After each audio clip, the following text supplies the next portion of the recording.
presented by Dr. A.L. Ananta, Professor of Practice in the Computer Science Department, National University of Singapore, and a well-known Gita teacher. Please welcome Dr. Prof. V. Krishnamurthy and A.L. Ananta onto the stage.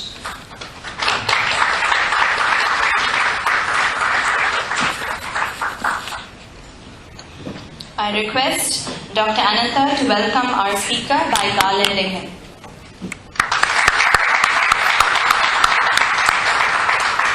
Thank you. I request Dr. Ananta to introduce Prof. V. Krishnamurthy and chair the second session. Dear Professor Krishnamurthy, elders and friends, Hari Om and good afternoon. On behalf of the Gita Jayanti committee, I once again welcome you to the second session of the International Gita Forum 2011. Now it is my great pleasure to introduce Professor V. Krishnamurthy. Professor V. Krishnamurthy is an ex-director of K.K. Birla Academy, New Delhi, and was the Deputy Director of Professor of Mathematics at BITS, Pilani. Many of you may know, I know some of his students are here today. Okay? And he was there for more than 2 decades. He has also taught at the University of Illinois and University of Delaware in USA. He has been President of the Indian Mathematical Society, President of the Mathematics Section of the Indian Science Congress Association, Executive Chairman of Association of Mathematics Teachers of India, and National Lecturer and National Fellow of the University Grants Commission. That means he has served in the field of mathematics over the last 3 or 4 decades.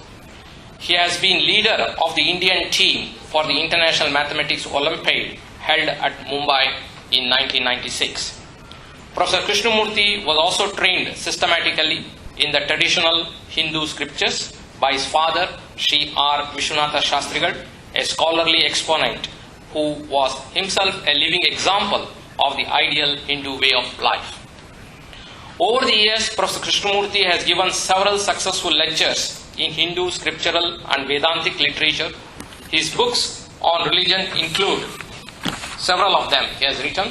One of the first books he wrote after Swami Chinmayananji visited BITS Pilani.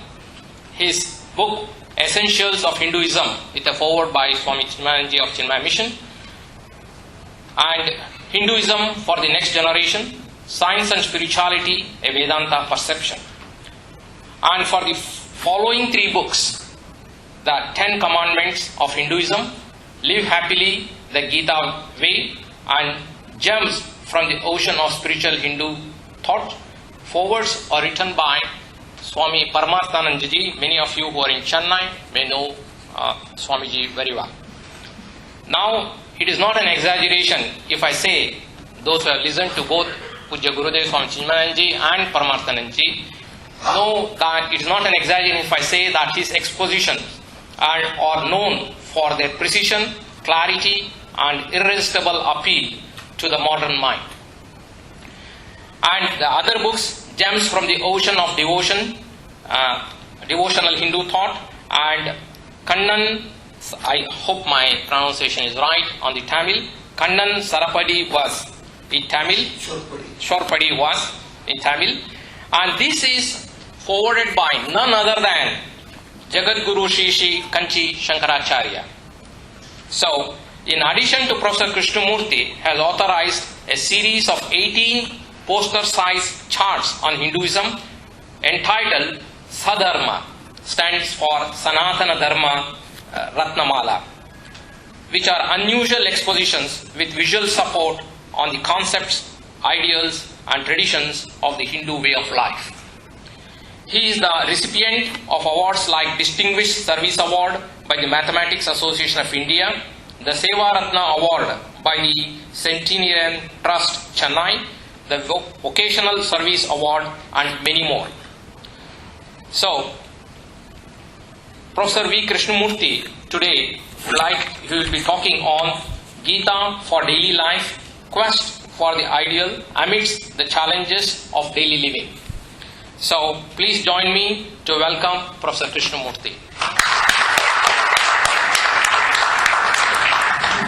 Before he starts, once again a reminder to all of you, a gentle reminder, just to see that you switch off all your mobile phones or put it into silent mode. And also please keep the silence so that others will not get disturbed. Thank you. Thank you, Professor Ananda.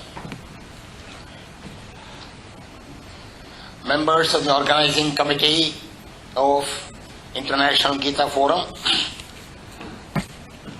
esteemed friends and citizens of Singapore, I am delighted to be here because it is a rare occasion when I can talk to not necessarily a foreign audience, but almost a native audience on foreign soil. The topic title has been given as Quest for the, what was the title given? Because the title was not chosen by me. Okay. Now I have to talk according to the title.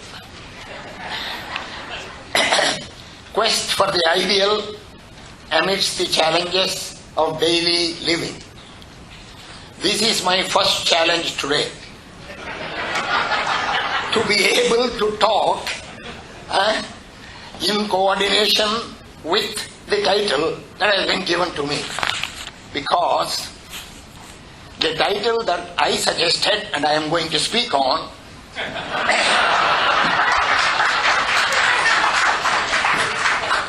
is Swabhava and Swadharma. The organizer, at least one of them, told me, sir, these words are complicated. This is Sanskrit. Nobody I might understand Sanskrit. And this might not attract any audience. Right? So then I said, all right, I will give you the English translation. The translation of Swabhava is essential, one's own inner nature. Swabhava. Swadharma, one's own what? Dharma. There is no translation for dharma. Dharma is one of the many untranslatable, untranslated and never can be translated word. Dharma. Swadharma. But by the end of my lecture, even those who do not know the word dharma will understand what is dharma. You have to wait for 2 hours.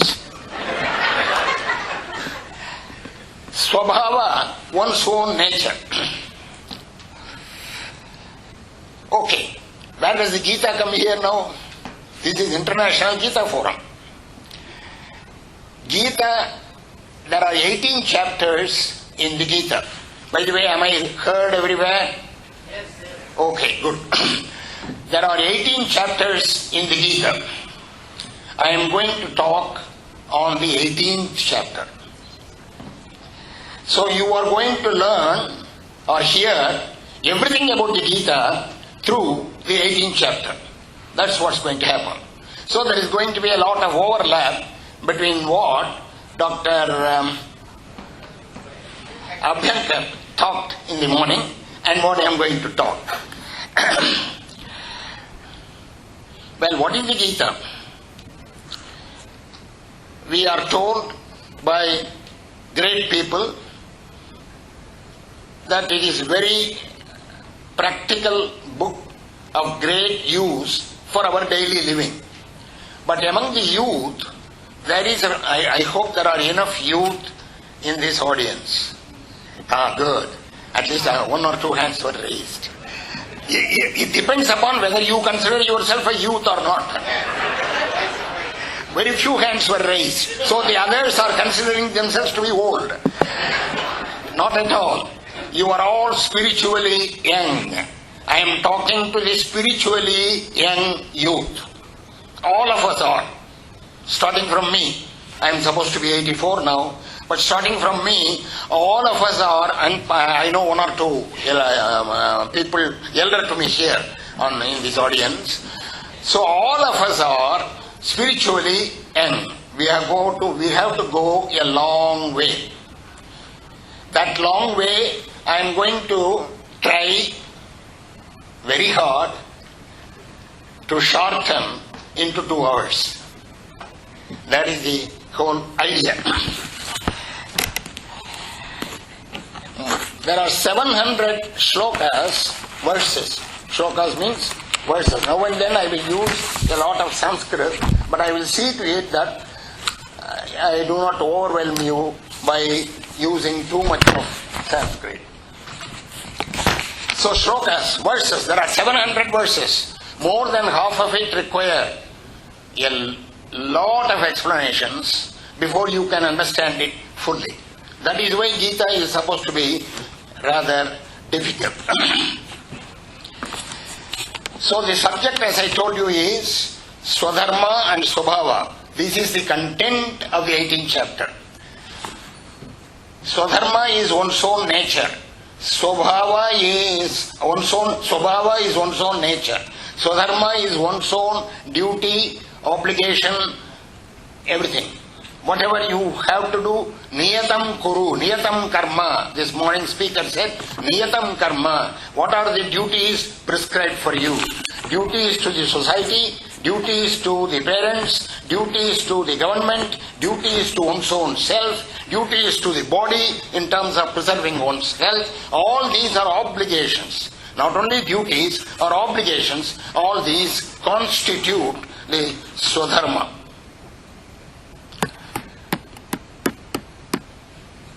Now, why do I want to talk about Swabhava? One's own nature always comes in the way of discharging our duty. I have to go to my office at 9 o'clock or 8 o'clock, but my sleep does not overcomes me even after 8 o'clock. So my nature comes against my dharma, duty. So this is how Swabhava and Swadharma have been put in as an antithesis in the 18th chapter and talked about it. There is a feeling in the Western world that everything is a question of training and what you have been trained from your childhood. I have 2 great-grandchildren. They are twins. One of them is a boy, the other is a girl. The boy is soft, 1 year old. They were born last year. The boy is soft, silent, right? All the sattva guna that you are going to speak. Right now, we don't know what's going to happen in the future. Right? The girl is already dynamic, excited, passionate, restless, full of activity. Both are 1 year old. They differ in terms of their birth by only 1 minute. So you can't bring astrology here. You cannot say, sir, it is in their horoscope. Nothing doing. Well, it is only 1 minute difference. Horoscope would not have made much difference. But they are different. Different, certainly. I can forecast that one of them is going to be this and another of them is going to be this, purely for fun. Anyway, the point is that they are diametrically different. And you cannot say it is upbringing. Only 1 year they have lived in this world in terms of the family. They have been nurtured, nourished, taken care of in the same way by the parents. So nothing is different. So then, where is the difference? Why did the difference happen? What is the difference due to? Hindu religion is the only religion which has the answer to this. It says, of course many people now, even other people other than Hindus agree to it nowadays. It says there is a vasana from previous lives. From previous lives. They have got a tendency to do certain things in their previous lives. They have developed their mind, intellect, body, everything in a certain way, and the mind does not carry the memories, but it carries the tendencies, the vasanas from previous life. Not only one previous life, but several previous lives. Right? I would like to have a glass here. Is it possible? A tumbler. I will do this now.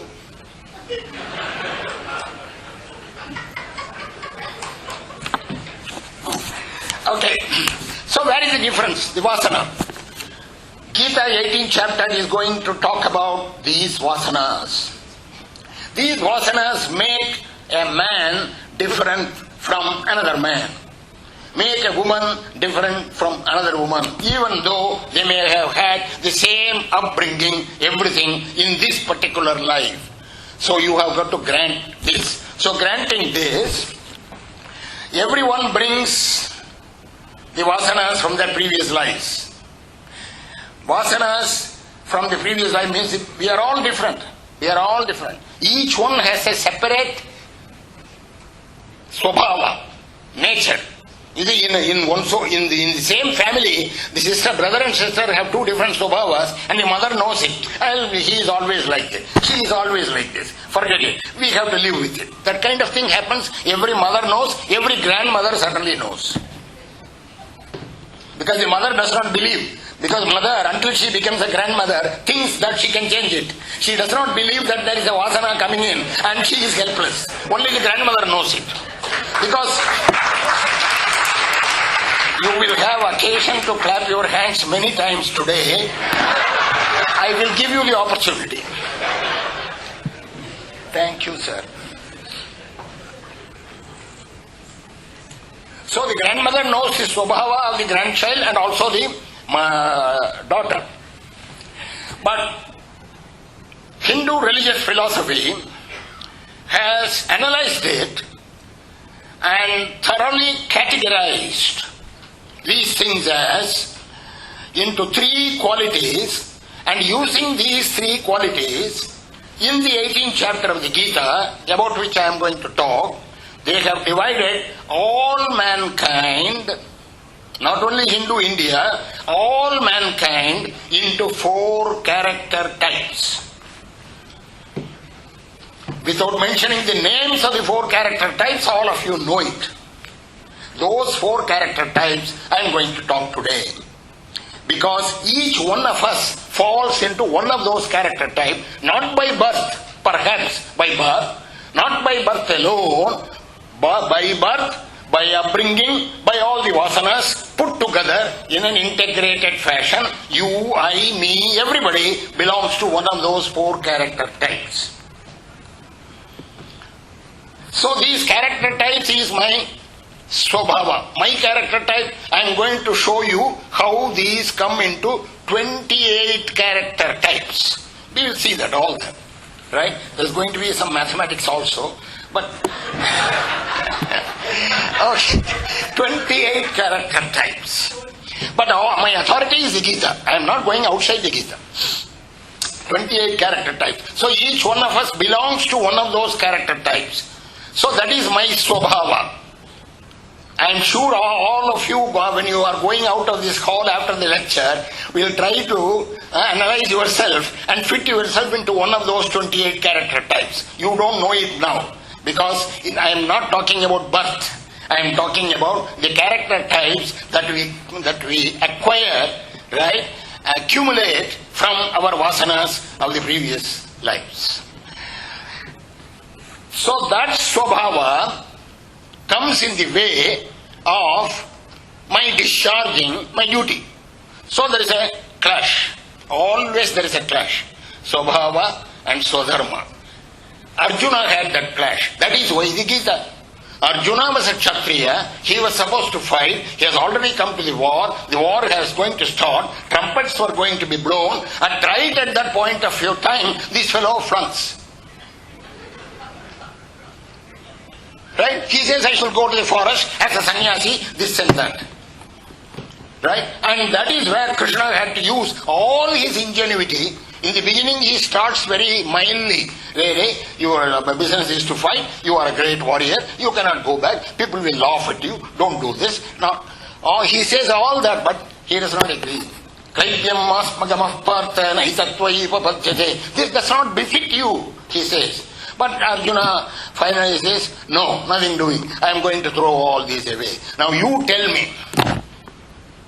Right? You tell me what to do. And then Krishna starts a great philosophy. Right? Great philosophy he starts. And that is what goes into. So the 18th chapter finally sums up everything. And in summing up, he comes to this question of Swabhava and Swadharma. So that is what we are as in our... So I come back to my title. What is that? Quest for meeting the daily challenges of daily life. In our quest for meeting the challenges of daily life, every day, husband and wife, father and son, brother and brother, sister and sister, friend and friend, neighbor and neighbor, friend and enemy. We have 100 problems. We have 100 problems, and that is the problem. So that is why we have to understand this Swabhava Swadharma business. Final conclusion is, understand your Swabhava. This Swadharma is already known to you, even if I don't tell you. Try to compromise, try to accommodate to your Swabhava. Right? Prakriti swam niyokshati. Krishna says to Arjuna, you want to run away. You want to do something, you want to go away, and you are not wanting to do what you have been asked to do, what you have come here for. So don't think Prakriti will not leave you. By Prakriti we mean nature. Each one of us has got a Prakriti. It is my Prakriti, your nature. Each nature is different. So your Prakriti will draw you towards this, and you will go as a sannyasi, but your Prakriti will make you think of all the atrocities done to Draupadi, and you will want to kill Duryodhana. That is what you will be thinking when you are sitting in the forest meditating. Don't do that. This is the place. You have come here to fight. So he says that somebody has to tell us in our daily life, this is your Swadharma, this is your Swabhava, better. So Swabhava, the third person will not know. I myself must know my Swabhava. So we are going to have some mathematical analysis of how to get my Swabhava, understand this Swabhava. Again, from the Gita. No? But when I say mathematical, it's purely for fun. Just to satisfy my one or two students who are sitting here. Once upon a time I taught them mathematics. So don't think I am going to use mathematics to analyze your Swabhava. Purely Krishna, Lord Krishna is talking. Fortunately or unfortunately, Lord Krishna also knew some mathematics. Okay. So now I got my first slide. I hope this will work. Let me see. This one. You have to start it. 3 fundamental kinds of qualities. As Dr. Abhyankar said, in the 16th, 17th chapters, Sattva, Rajas, Tamas have been. You want to turn it a little bit? This is right? Don't worry about that. This focusing will be gone. Okay. The point is, Sattva, you know, I don't have to explain what is Sattva, what is Rajas, what is Tamas. Or he took so much time to tell you all that. So, you see, there are various English words I have given there. Divine, calm, tranquil, noble, serene, pure. So you have to put them together and understand what is Sattva. Oh, I am supposed to talk into this. Okay. Rajas, dynamic, restless, passionate, excited. That, again, the aggregate, the conglomeration, yes, of all that and some more mixture of it is called Rajas. There is no equivalent single English word. This we should understand. Tamas, dull, dark, inert, ignorant, indolent. These are approximately the meaning of Tamas. Remember, nobody belongs to Sattva exclusively. Nobody belongs to Rajas exclusively. Nobody belongs to Tamas exclusively. All of us have all three. We have to accept it. This is the fundamental fact of God's creation. And our own vasanas. Of course, our own vasanas have contributed to that. Okay.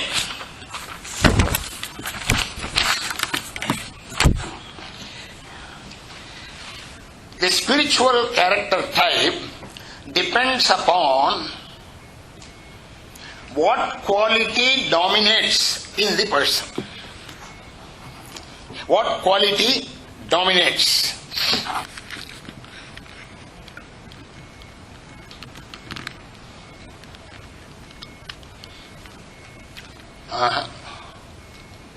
Oh, I'm going back. No. Definition of spiritual character types. Those in whom sattva is the dominating quality, I am called type B. I am calling it type B. Those in whom rajas dominates, with sattva as the next dominating influence, type K. Those in whom rajas dominates, with tamas as the next dominating influence, type V. Those in whom tamas is the dominating quality, type S. Who said this? Gita does not say this. Shankaracharya in his commentary to shloka number 41 in the 18th chapter says this. Very clear. And everybody has accepted this. This is the fundamental thing that has been accepted by all scriptures in the Hindu background. So this is the definition of the four types.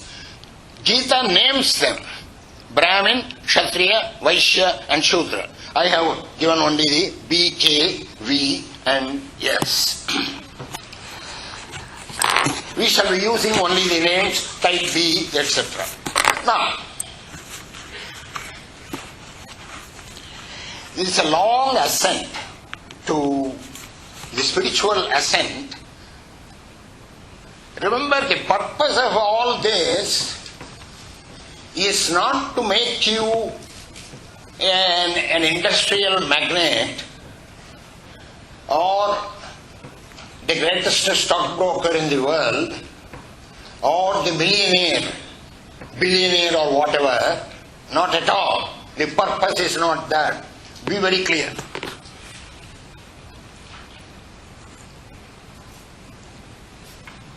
The purpose is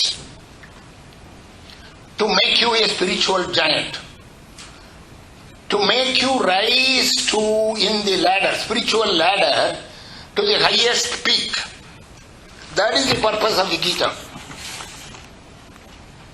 Incidentally, it helps you solve your daily problems of living, all those things. It is only incidental. But Gita assumes, by the way, this book is in my hand, is the Gita written by in my own handwriting. Quickly I can locate any shloka. I may not be able to repeat offhand just like Dr. Abhyankar, but this will help me. So then, the Gita is a book which the main aim is to make you realize the Atman. The Atma, the self. Incidentally, there is no another purpose. That purpose automatically takes care of the other purposes. So that is why we are able to use it for our daily living and things like that. So now, the Gita in the 18th chapter starts from shloka number 20 or 21, 20 and goes up to shloka number 41 or 42 and devotes 18 shlokas for this question. How does he do it? How does Krishna do it? Krishna analyzes 6 characteristics, 6 entities in your character. Remember, Krishna and Arjuna are on the battlefield. And Krishna is talking, Arjuna has yet to fight. And the other people must be probably impatient, not knowing what is happening here. And Krishna is now talking like in a classroom lecture. He is doing it very systematically. You will be amazed now that all this happened on the battlefield. Just see now. So Krishna takes 6 entities. What are the 6 entities? These are the 6. Come on. These are the 6 entities. Dr. Abhyankar referred to that this morning. Knowledge, action, doer, intellect, willpower. Dr. Abhyankar called that willpower fortitude. Dhriti means, dictionary meaning is fortitude, but for the purpose of our understanding what we are doing now, I may call it willpower, dhriti. So, jnanam, karma, jnanam, karma, karta, that is how he begins it. Jnanam, karma, karta, buddhi, dhriti, sukham, happiness. In fact, the last 3 parts, Dr. Abhyankar already told you something, so I am going to slur over when I come to that. And of course, that will also save my time. So what does Krishna do? Krishna analyzes, what do you mean by knowledge? Knowledge is jnanam. Jnanam is wisdom. Wisdom is whatever we get from both our experience and books and what we hear from other people. But each one of us receives the knowledge in different ways. Right now what I am saying will go into each one's minds here entirely in a different way. That is your swabhava. So Krishna analyzes knowledge, which way you are receiving knowledge, which way you have conserved your knowledge. He classifies them into 3 categories: sattva, rajas, tamas. Sattva knowledge, rajas knowledge, raja knowledge, tamasa knowledge. So he classifies action also: sattvic, rajasic, tamasic. Doer, karta, sattvic karta, rajasa karta, tamasa karta. Like that those also. So 6 entities are classified by Lord Krishna into 3 categorizations, 3 qualities, 3 ways. So he gets 18 different characterizations. He devotes 18 shlokas. For each there is a shloka. These 18 shlokas you should get by heart. If not, if you find it too difficult, get these. You see, one shloka is for sattva, one shloka is for rajas, one shloka is for tamas in knowledge. So get the sattvic knowledge type by heart. Get the sattvic action type by heart. Get the sattvic doer type by heart. We are going to see them now. So 6 shlokas, at least 6 shlokas, get them by heart. Will you?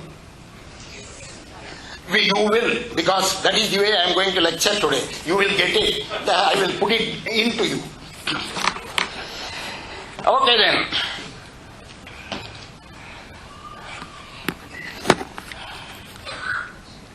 So what he does, the thing is, I am not sure what is my next slide. Yes, sample type of responses. I do it this way. So, when Krishna talks in the shloka form, it is very abstract. That may not appeal to all of you. So what I did, I converted this little I converted, right, those big questions, big shlokas into questions. So what you are going to see those questions now. For each question you have to privately answer for yourself. Now I am entering the area of management, psychology and other things. Right? So be careful. So you have to look at the question. I am going to show you the question. Analyze privately. You may not be you may not even want to tell your spouse. Because they are so private, you have to answer really honestly. And when you answer it, you will know whether that is sattvic response or rajasic response or tamasic response. So for 6 questions, for each type, six types, for each type there are 3 questions, so you get 3 responses. So you will choose one of those responses as the best fit for you. As the best fit. Because it may not exactly fit. But I don't want you to say, I am also that, I am also this, I am partly this, partly that. No. You have to fit yourself. It's like putting yourself in a box. You have to do that. So we are going to see that. So that way, suppose, after we do all this, one of you, maybe me, maybe you, has this kind of response. Of the 6 types, there are 6 types. One of them is a sattva response, 3 of them is a rajas response, and 2 of them is a tamas response, suppose. So that sample type of response, I call it 1, 3, 2. You see, this is 1, 3, 2. So you may have another 2, 1, whatever. So it is a question of total becoming 6, because there are only 6. Total becoming 6, you have to partition 6 into 3 parts. Maybe you may not have a sattva response at all, so 0 also might come. So 0, 1, 2, 3, 4, 5, 6, all of them. In how many ways can you partition the number 6 into 3 parts, including 0 to 6? You should carefully work out, do it as a homework tonight, or give it to your son or daughter of the 10th standard. He will get the answer 28.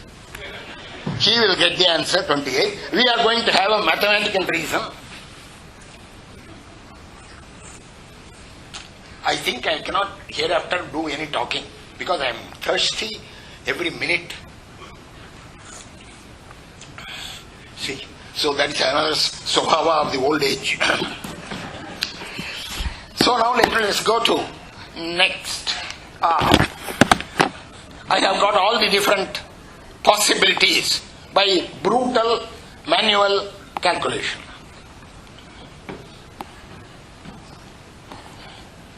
So that means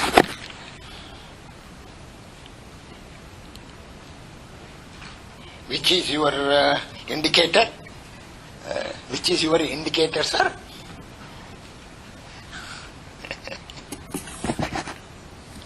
That is the indicator.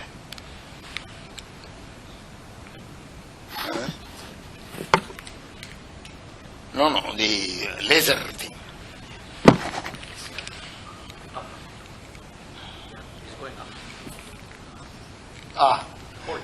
Yes. You see, so 600 means 6 sattva, 0 rajas, 0 tamas. 0 sattva, 6 rajas, 0 tamas. Like that. So the first number is the sattva response, the second number is the rajas response, the third number is the tamas response. So each one of you will get that. So now we will go to the first question under knowledge. Why all the 3 questions under knowledge?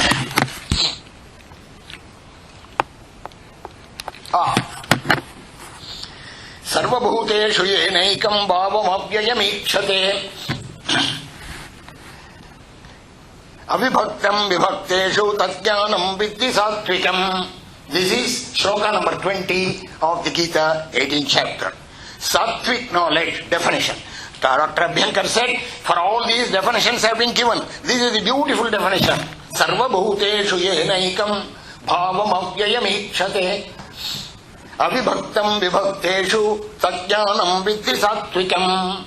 That jnana, that wisdom, that knowledge is called sattvika. What is that knowledge? Sarva bhuteshu yena ekam. Yena ekam sarva bhuteshu avyayam jnanam ikshate. In all beings, that knowledge which looks at all of them as the same. Ekam, one, indestructible, avyayam. Ekam avyayam bhavam ikshate sarvabhuteshu avibhaktam vibhakteshu avibhaktam vibhakteshu vibhakteshu, those which have been partitioned. When we look at the world, there are multifarious variety. Everything is different. You are different, I am different, this thing is different, matter is different. There are so much of matter, so many different things, different kinds of trees, different kinds of flowers, different kinds of mountains, different kinds of people. Right? Is in the same man, different kinds of swabhava at different times. So like that. So all of them, look at them equally. Vidya vinaya sampanne brahmane kavihastini shunichaiva shvapakecha pandita samadarshina. 5th chapter. Vidya vinaya sampanne brahmane In a Brahmin who is endowed with sampanne, who is endowed with vidya and vinaya, learning and humility, modesty. Vidya vinaya sampanne, brahmane, gavi hastini. Gavi is pashu, cow. Hastini, elephant. Gavi hastini, shuni kaiva swapake, shuni, dog. Swapake, dog eater. What is this combination of characters that Krishna has done? Krishna is not a fool. Krishna is a very good teacher, tremendously good teacher. He is one teacher, teacher of all teachers. Guru Nam Guru, Parama Guru. So what does he say? He has already anticipated this. So in that shloka, Vidya Vinaya Sampanne Brahmane Gavihastini Shunichaiva Shwapake cha Vidya Vinaya Sampanne Brahmane, the Brahmin who is endowed with Vidya and Vinaya, he belongs to the Sattva Guna. Vidya Vinaya Sampanne, not every Brahmin like me. Vidya Vinaya Sampanne, he must have the modesty, he must have the Vidya. Vidya Vinaya Sampanne Brahmane. Gavi Hastini, Pashu and the elephant are belonging to the Rajas quality. Shuni Chaiva Shwapake cha, dog and dog eater are the lowest Tamas quality. So he has already put them together. In all of them, you must have the same bhava, equilibrium. Equilibrium. You must have the same attitude, same treatment, response. That is called the sattvic knowledge. Sarva bhuteshu. Because throughout the Gita, he repeatedly talks about this equilibrium.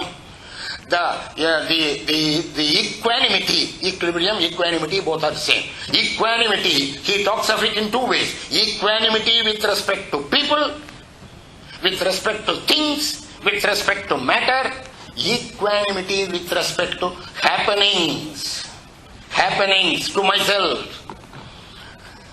Right? Dukkheshu anudviknamanaha, sukheshu vigataspruha. Dukkheshu anudviknamanaha, sukheshu vigataspruha. So, when dukkha, sorrow, misery, unpleasant thing comes, anudviknamana, the mind should be unperturbed. Sukheshu vigataspruha. When pleasant thing, happiness, that happens to you, vigataspruha. This morning we had the fisherman's story. What was the fisherman's story? He was greedy and greedy. The more you give him, the more he asks. Why go to the fisherman? You and me, when we get the promotion order, what do we think immediately? When is the next promotion due? Tell me, touch your heart and tell me you have not thought about it. I have thought about it. When the promotion comes, the first thing that, if you have not thought about it, your wife or your spouse will ask you, when is the next promotion due? Right? Sukeshu vigata, that is the fisherman's story. So sukeshu vigata spruha. When the sukha comes, when the pleasure comes, vigata spruha, there is no desire. You see, sukeshu vigata spruha. Long ago when I read it in the Gita, I did not understand this sukeshu vigata spruha. When pleasant thing happens, what do you mean no desire should be there? That does not make sense. But now I understand it. When the first promotion came and when I talked about the next promotion, thought of the next promotion, or my wife asked me for the next promotion, I realized, Sukheshu vigata spruha. You should not have a desire when the sukha comes. You should not be perturbed when the dukkha comes. So this is the equilibrium, equanimity with respect to happenings to us. So equanimity with respect to what you see, equanimity with respect to the world, equanimity with respect to the happenings. Throughout the Gita, he is not tired. Krishna is never tired of repeating these things.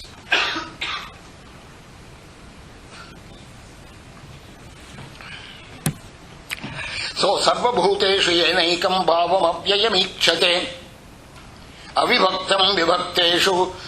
Things are all divided. The child is taken to the museum, art exhibition. There is a wooden elephant. What does the child think? Elephant. Ha! It is there. Everything is there. The ears are not waving, but it's a solid elephant like that. But the child is simply amazed, excited, looking at the elephant. The child cannot think of it other than anything other than the elephant. But you and I, as adults, know that there is only a wooden elephant, there is only wood there. There is no elephant, there is wood. So the adult in us will help us realize that there is only wood there, the elephant is only name and form. Can you think like that? We are not spiritually adults. We are children spiritually. Right? So when we look at the world, can we think of it as Bhagavan? The trees, the flowers, the mountains, the greenery, the beauty. Right? Everything. Everything. The Himalayas. It's all God. Not only God's creation, God. Right? That is the thing. So that is the meaning of that shloka, Sarvabhuteshu Yona. On the other hand, second shloka, that is shloka number 21,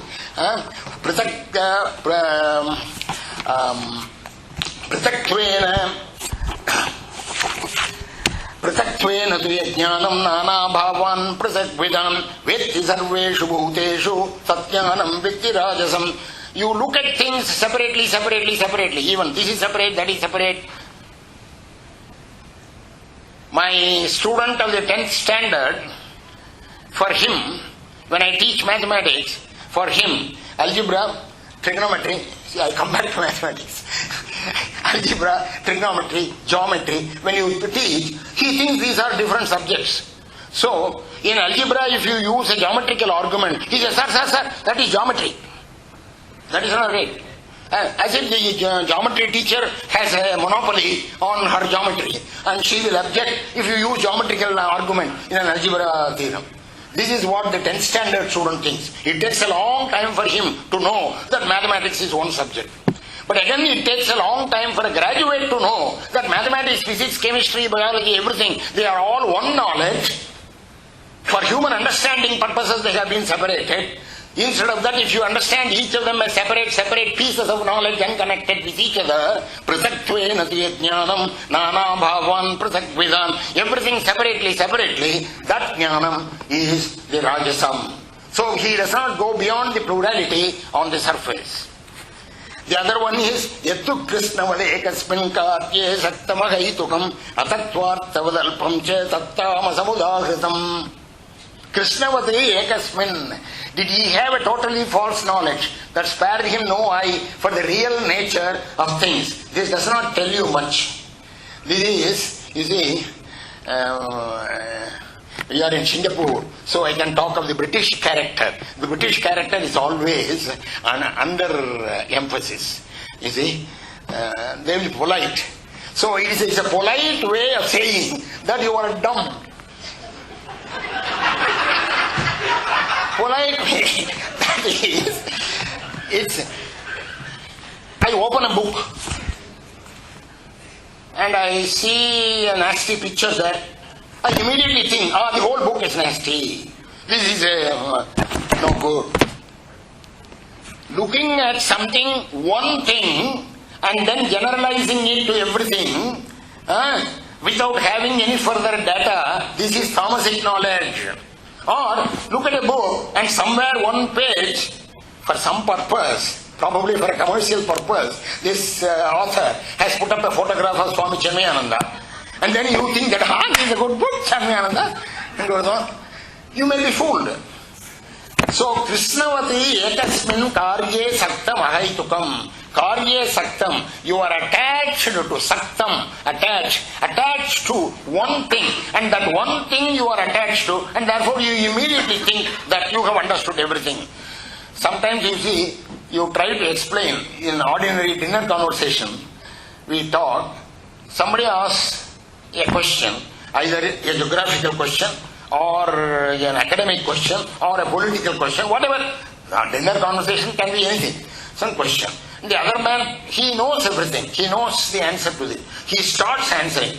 Before he has finished his sentence, This man thinks he has understood it and he goes off at a tangent to something else because he has caught up with one word there which he knows.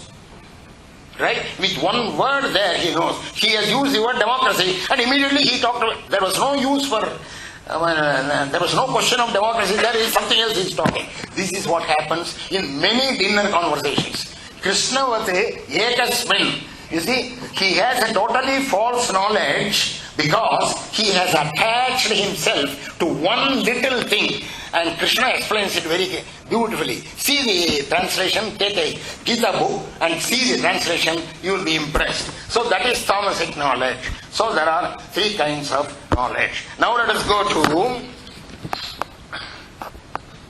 2:30. I am supposed to go up to 2 to 4. Oh, 1:30. I did not start 1:30. 3:45. Good. Thank you. Shylock, I must have my time.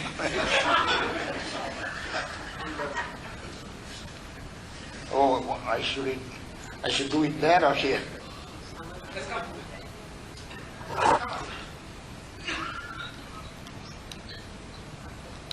One more. Ha. Fine. Go back. Why?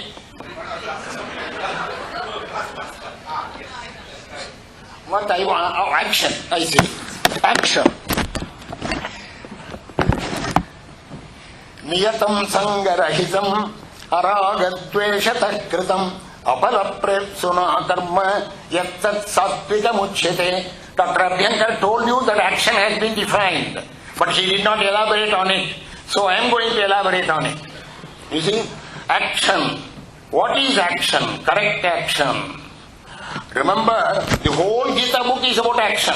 He has talked about action all along the 17 chapters. But now he is telling you in one sloka what is the definition of correct action. Niyatam sangarahitam. Niyata means prescribed. The word was used by Dr. Abhyankar also.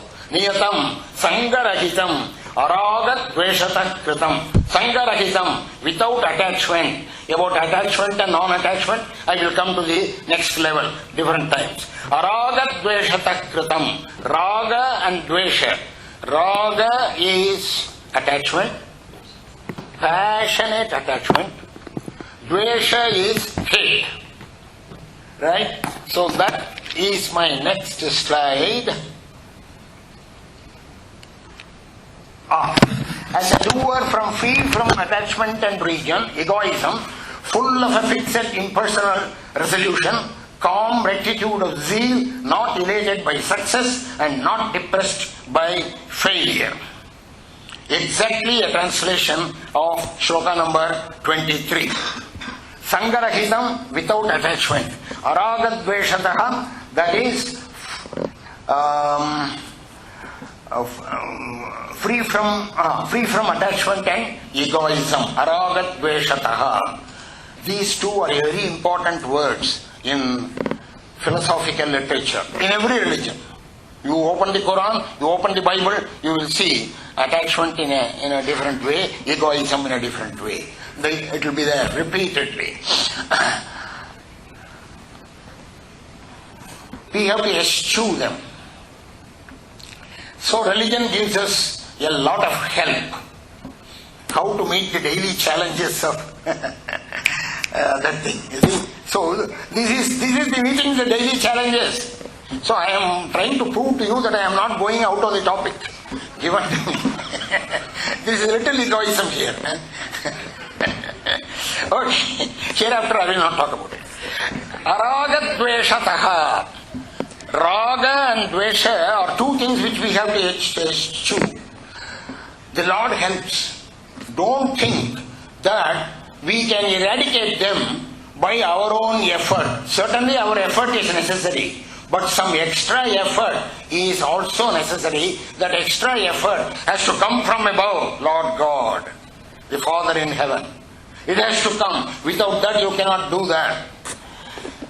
Ragaswarupa Pashadhya Krodhakarang Kushojjvala.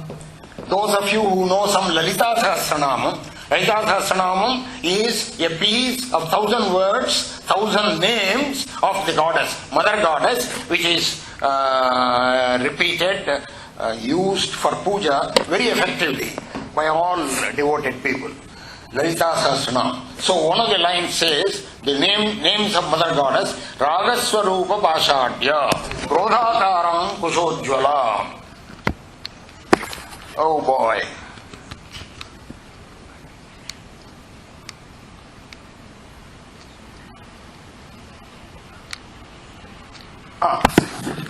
Raga is passion.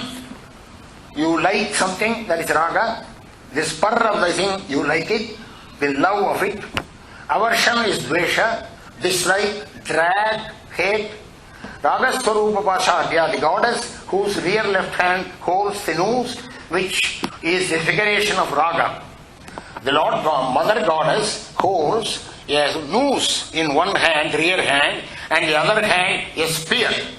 The noose is to catch hold of the raga, the attachment, when we have it.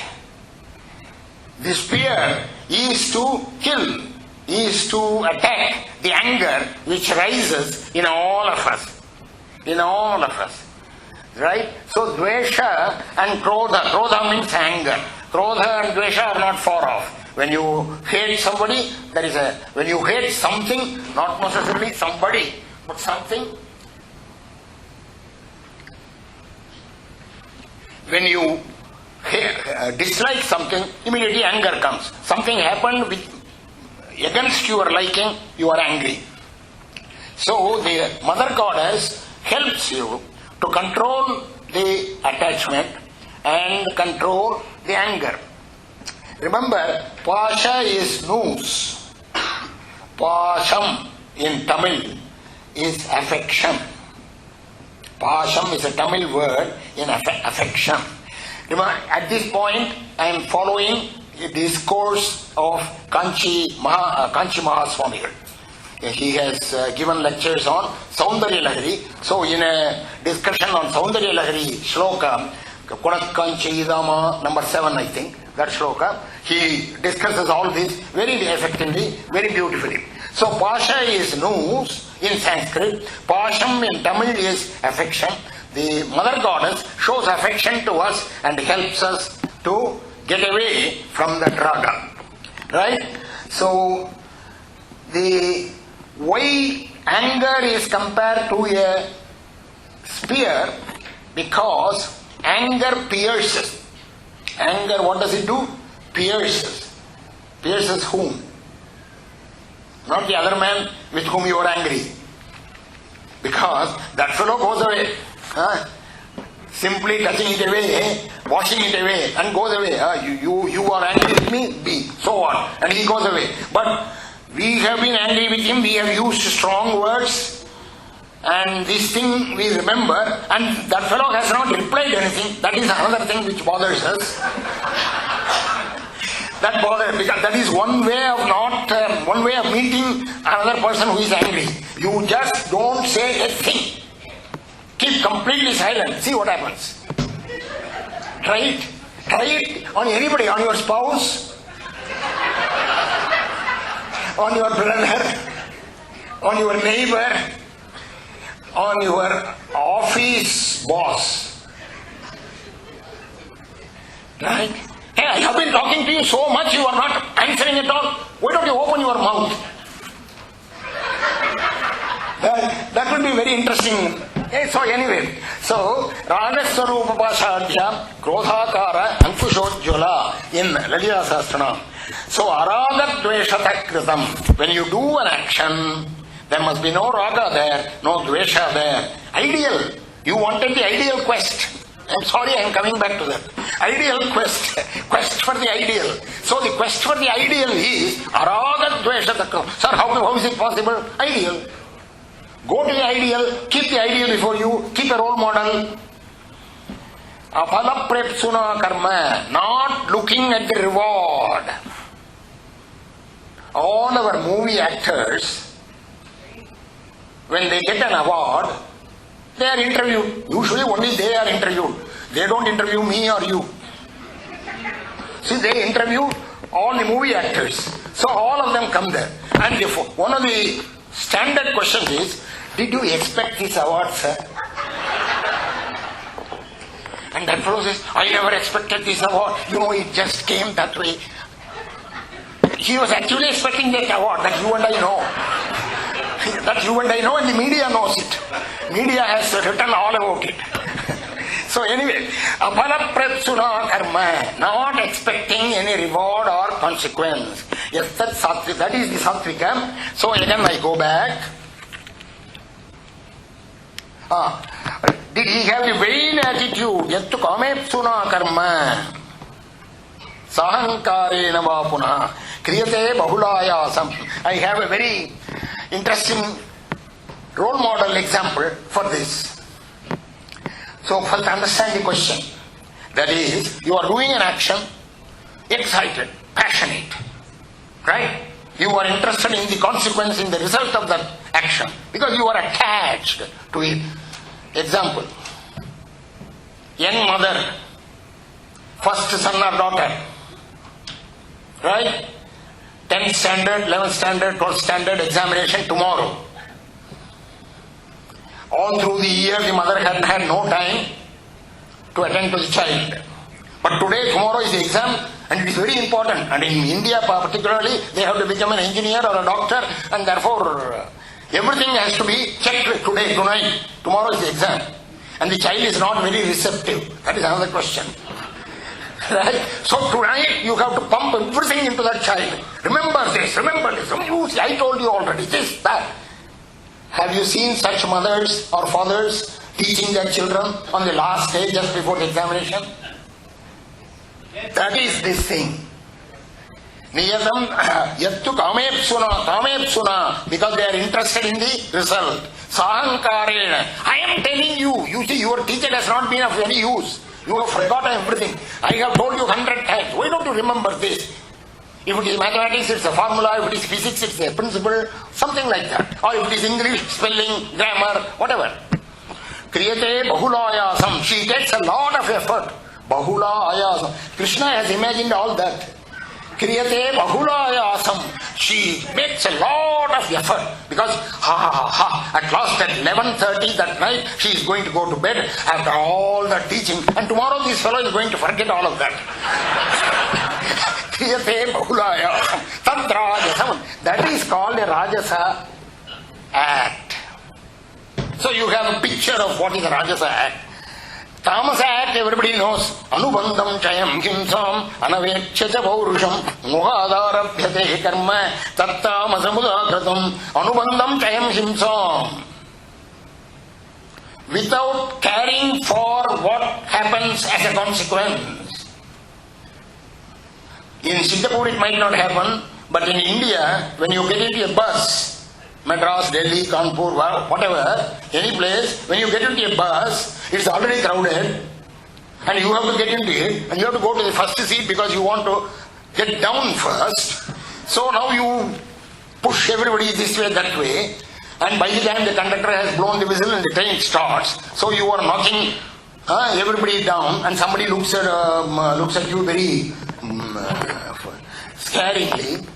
Anubandham chayam himsam anavekshya paurusham. By not, and you know it is an impossible thing to reach that front seat already when the bus is running and there is so much crowd. So anavekshya paurusham, your strength, your paurusham, your capacity, you are not estimating it. Anubandham chayam himsam. What happens to the rest of the people around, you are not worried. Moha arabhyate karma. You, in your delusion, you have to go to that seat, you are going. This is tamasa karma. You have a dull attitude in mechanical obedience to the instincts, heedless of the hurt or wrong done to others. So what should you do now? I told you, you have to analyze yourself. So you, these questions, privately, without telling the spouse, you have to fall into one of those three. You have to, because that is the way you have to analyze. So you say, I have 50% of that, 60% of this, 40% of this, so the majority 60%, so I will fall here. Something like that you have to analyze. So like that, analyze for each one of them and put yourself into one of those boxes. Finally, I will tell you what happens to that. Then, now we come to what is next? Jnanam karma cha karta cha, doer. Doer.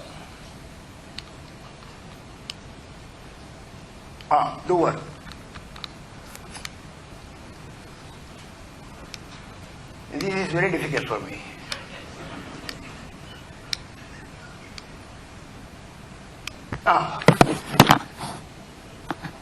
No, that is karta.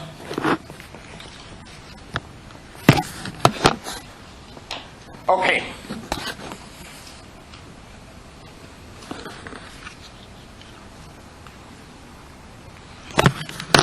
Okay.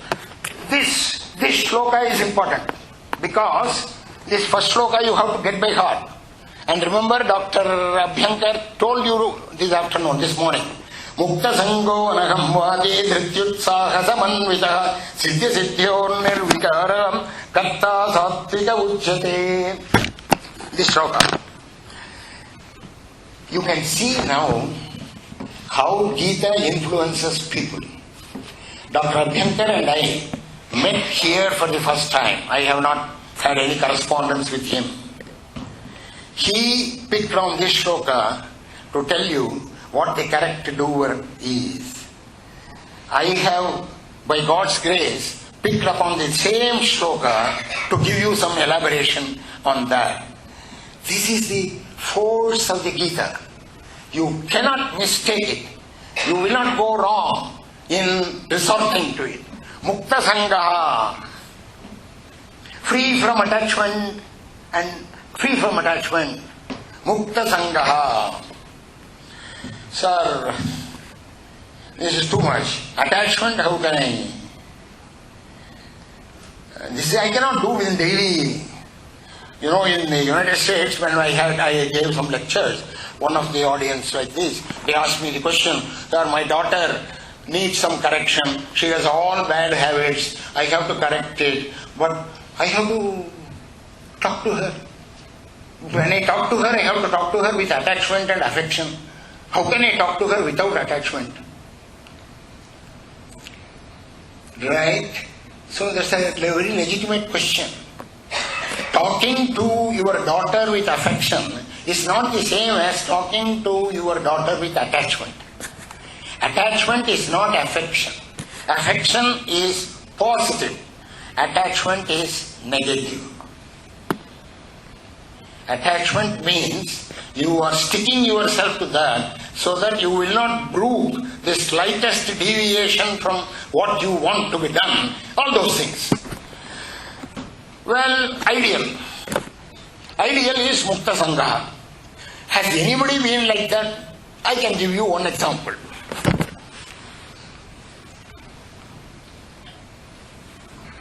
There are a few very good examples in our mythology and Puranas, but I should tell you why that Sangha, attachment, is bad. Even in the case of great rishis who have thrown all their attachment. Once upon a time, of course it fits with the context today, Bharat, Dr. Abhyankar talked about Bharat. Where did the name Bharat come from? Not from Dushyanta's son Bharata, not from Rama's brother Bharata, not from the dance master Bharata. No, none of these people. Bharata, the word comes from a great king whose name was Bharata, about whom many of you would not know unless you had read the Bhagavatam. In the Bhagavatam there is a story about a great king Bharata who reigned for a long time. And finally, a very good king, ethical, moral, religious, spiritual, ideal person, did very greatly good things for the country, Bharat, and finally retired to the forest life, giving all. He has a number of sons and daughters. He gave away everything. He discharged all his obligations perfectly. He was a great worshipper of God, and finally retired, went to the forest somewhere in the Himalayas and started doing meditation, tapas, for the final exit from the world. He was doing well, wonderful, great man, sadhu, sattvic, meditation, daily tapas, whatnot, on the banks of a river. One day, a roar of a lion came from a distance. He heard it. A deer which was there on the banks of the river also heard it. A female deer, pregnant. As soon as the lion's roar was heard, the deer simply jumped across the rivulet. It's a small river. Jumped across the rivulet, and in the process of that terrible onslaught of the jump, it reached the other side and died. In the process, she gave birth to a daughter deer, a female young deer. The deer child fell in the river. The rishi was seeing all this. So he naturally went up, held the deer in his hands, nurtured it, fondled it, brought it to the bank, fed it, and saw to it that the life was safe. And thereafter he began to nurture it, fondle it, take care of it. Now from that day onwards, previously before that he was doing all day meditation, all day puja, he was thinking of God and of nothing else. Such a great person. In a few days he was going to reach moksha. What happened? The deer. Now he has to feed the deer. He went and collected some soft grass for this young deer, fed it, and every day he kept it in his lap and did his meditation keeping it in his lap. And when the deer touched his cheek, he thought, even my son has not done like this. It is like my son, it is like my daughter. It went on like this. So this Bharata king, who has renounced his entire kingdom, renounced all his people, and is now thinking only of God and nothing else, now is slowly developing an attachment, a raga, a sangha to this deer. And what happened? The day of his end also came. He was going to die. Now he began to worry. What will happen to this deer? Young deer. Some other wild animal might come and eat it. Oh boy, what am I going to do? That kind of thing. And he died. With the deer thought in his mind, he was born as a deer. Next birth. This is a story in the Bhagavatam. 5th skanda. 3 chapters, 3 or 4 chapters. Wonderful story. You should read it. He was born as a deer. Now, because of his great puja, because of his various vasanas of the previous janma, he remembered, the deer remembered the previous life. Therefore, the deer thought, this janma, I will not be attached, I will not have sangha with anybody. So he did not move with any other deer. It went away from all the deer company. It went back to the Himalayas, again to the same ashram where he was doing tapas in the previous janma. And was that way, it was eating only dried grass. It did not develop any likes or dislikes because the deer was already a great sadhu. That life was spent like that. Finally, that deer died and it was born as in a Brahmin family. And then the story goes on. Now I am not telling you stories today, so that much is enough for this. What does he say? Mukta Sangha. Sangha even in the case of... So the Bhagavatam discusses, after all, what did the man do? The man went and picked up the deer when it was about to die, the little child. Is it not a good thing? Yes, it is a good thing. But who asked you to develop an attachment to it and fondle it for the rest of your life? You did something good, that was wonderful. get an award for it. Right? But you are not supposed to develop an attachment to this. This is what kind of Sangha, the Mukta Sangha. That is what ideal. This is the ideal. Anahamvadi. Anahamvadi means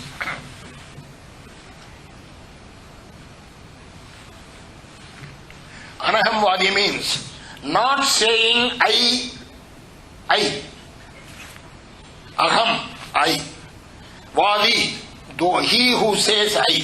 Anahamvadi, he who does not say I. So what does it mean?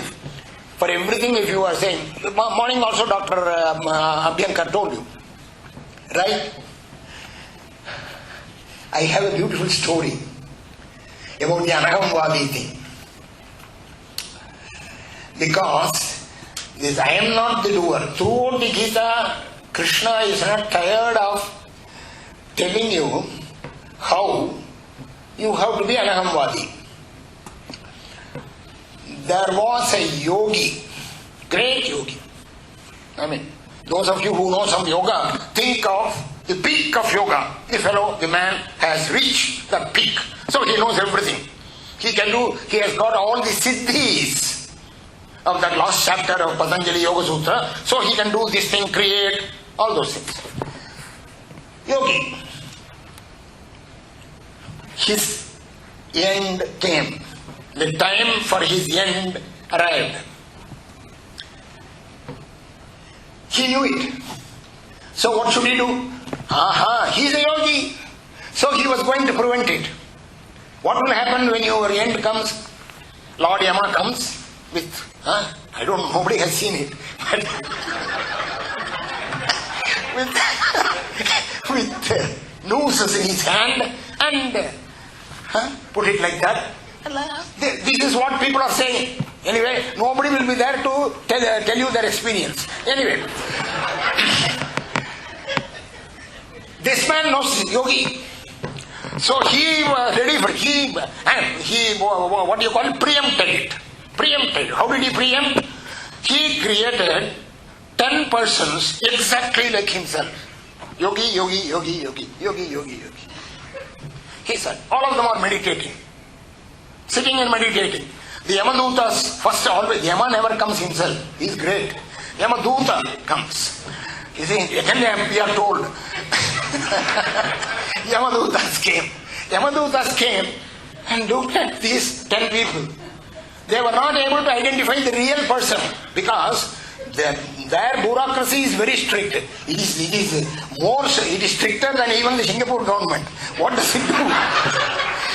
Any one single mistake, the fellow is gone for life, that Yamaduta. So they were not able to identify the right person, so they went back and told Yama, oh Lord, look, we are not able to find. Hey, what are you? You people, you fellows, you have been doing this job all your life, you are not able to do this single thing. Now, after all, he is just a human being, you are not able to find him. I will go myself.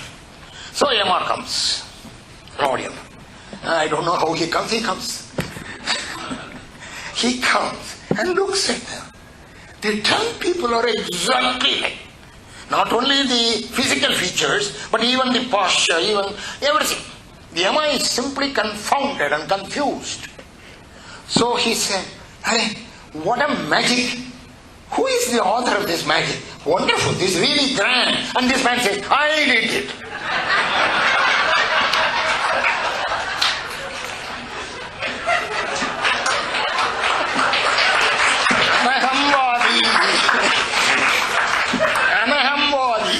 Anahamvadi means, even, you see, this eye business is so powerful. So powerful. You know, we had a great saint in our Hindu population, 20th century, Ramana Maharshi. He tells everybody, whatever you may ask, he will say, who is speaking? This man will say, I am speaking. Did you find out who is that I? This I business is so difficult. So he writes in one of his Tamil things. Jada udal nan ennadu, chit udiyadu. This body will not say I. The mind will not say I, because it cannot speak. None of the indriyas will speak.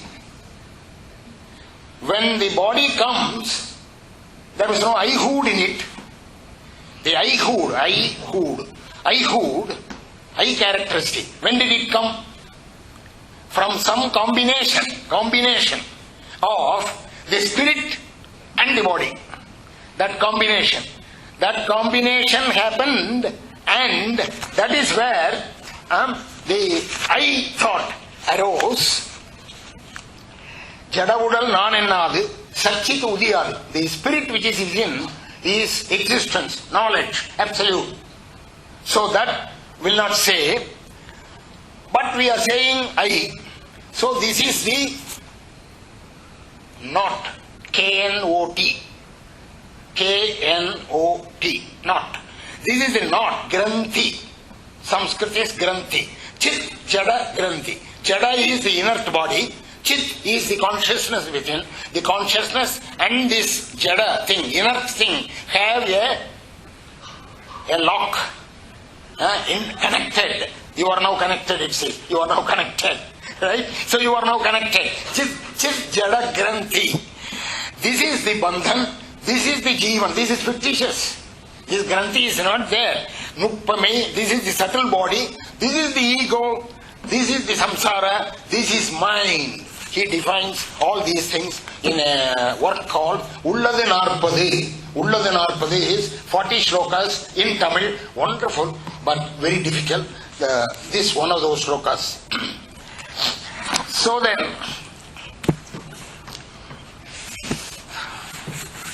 we will leave the other things now. That is,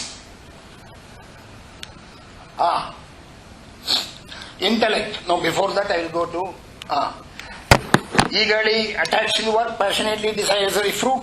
I have Ragi karma pala prepsuhu lubdho himsatmako shuchihi Ashashokan vitakkartam rajasa parikirtitaha. Oh, I have to finish Ahamvadi Dhrityutsaha Samanvitaha. I have to finish that. Dhriti Utsaha Samanvitaha. That's it. Accompanied by firm resolve, deep fervor. All this is the characteristic of a doer. The ideal is a little boy, 5 years old, 5.5 years old. His stepmother ill-treated him. He went to his mother. The mother said, "You pray to God, he will take care of you. Nobody else can take care of you." He was actually the son of a king. So what happened? He went to the forest. On the way, Narada met him. Narada wanted to do good to him. Narada told him, "If you want to look at God, don't think it is easy. Even we people, great rishis, are finding it very difficult. So you better go back to your mother. You are not fit for doing tapas. You are not fit for doing meditation." But the fellow will not listen. He refused. He said, "I must go. I must see Lord Vishnu. So tell me how Vishnu, I can recognize Vishnu." And he described him. He kept that in his mind. And he also gave him a mantra. Om Namo Bhagavate Vasudevaya. That mantra he gave. And he went to the forest and did tapas for 5.5 months. First month, every 3 days, he ate some fruits only. Second month, every 3 days, he ate some green grass. Third month, every 9 days, he ate some dried grass. Fourth month, he only inhaled air. Like that. And in the fifth month, he did not even do that, stood up on one leg, and when he changed his one leg from one leg to the other, the whole universe trembled. So the divines went to the Lord and told the Lord, attend to him immediately, he is doing a great tapas. So the Lord stood before him. You see, this is the tapas unique in the mythological history because no other rishi or sage or rakshasa or asura had done tapas for just such a short time and seen God. Ravana and other Hiranyakashipu and others did tapas for years and years and years. Vishwamitra, Vasishtha Maharshi, they did tapas for a long, long time. This only gentleman who did tapas for 5.5 months and saw God. Dhriti utsaha samanvitaha. He had dhriti, he had the willpower, he had the fortitude, he had the utsaha. He did it not as a task, but did it with utsaha, with interest. Right? So dhriti, so your doing work should be with dhriti and utsaha. Because you have been asked to do some work, niyatam karma, you cannot do it like that. You have to do it with interest. Siddhya siddhyor, last one. Siddhya siddhyor nirvikaraha. Siddhya siddhyor nirvikaraha. Siddhi success, asiddhi failure. Siddhya siddhyor nirvikaraha. Unaffected, unchanged, untransformed by siddhi or asiddhi, success or failure. Sir, this is not possible. But you asked for the ideal. The ideal this should be possible. There are people who have done this. Mythological history has many examples. The great example is Lord Rama himself. The previous night, previous evening, he has been promised the whole kingdom as the crown prince. But that night changed the whole show and he comes back having promised Queen Kaikeyi, yes, I will go to the forest. Right? When he comes, the Pandits are doing their havan there because they are preparing for the Abhishekam and they are all... You want to say something? What? Cake matengadha? Okay. Don't. So Rama was walking along after having promised Kaikeyi that yes, I will go to the forest. So the whole thing has changed. But he is looking at the Havan Banda and everything. His mind has no perturbation. Navanam gantukamasya tyajatascha vasundaram sarvalokadikasyaiva lakshate chitta vikriya. This is a sloka from Valmiki Ramayana. Beautifully he says, there was not the least mental disturbance when this is it, siddhya siddhyo nirvikaraha. You wanted the ideal. Can you be like that? At least something. When there is a failure, when there is no promotion, at least say that, okay, God has given me this. How do we start? We should start with little things. We should start with little things. As we go outside the room, you slip and you are about to fall. You are saved. Right? Now, the natural tendency is to curse that step there or the lighting there. But the real tendency should be to thank God for having saved you if you had slipped. For saved you from slipping. So this way, if you change your simple daily attitudes, slowly, this is what God has given me. This is what God has given me. So even these little things. So start with little things. Start with little good things. Because always we ascribe good things to God. And when the bad things happen, you see, the other way. So start with that. Then slowly you will be able to get back to the correct routine. Siddhya siddhyo nirvikaraham karta sattvika uchyate. And look at the third thing. This is really a stinking description of what a bad doer is. The words in Sanskrit are still harsher. Ayuktaha, prakritaha, sabdaha. Sabdaha means jadam. Sabdaha means, sometimes you see a 3-year-old child is very unresponsive to what all the mother says. The mother tries very hard to either eat the food or do something.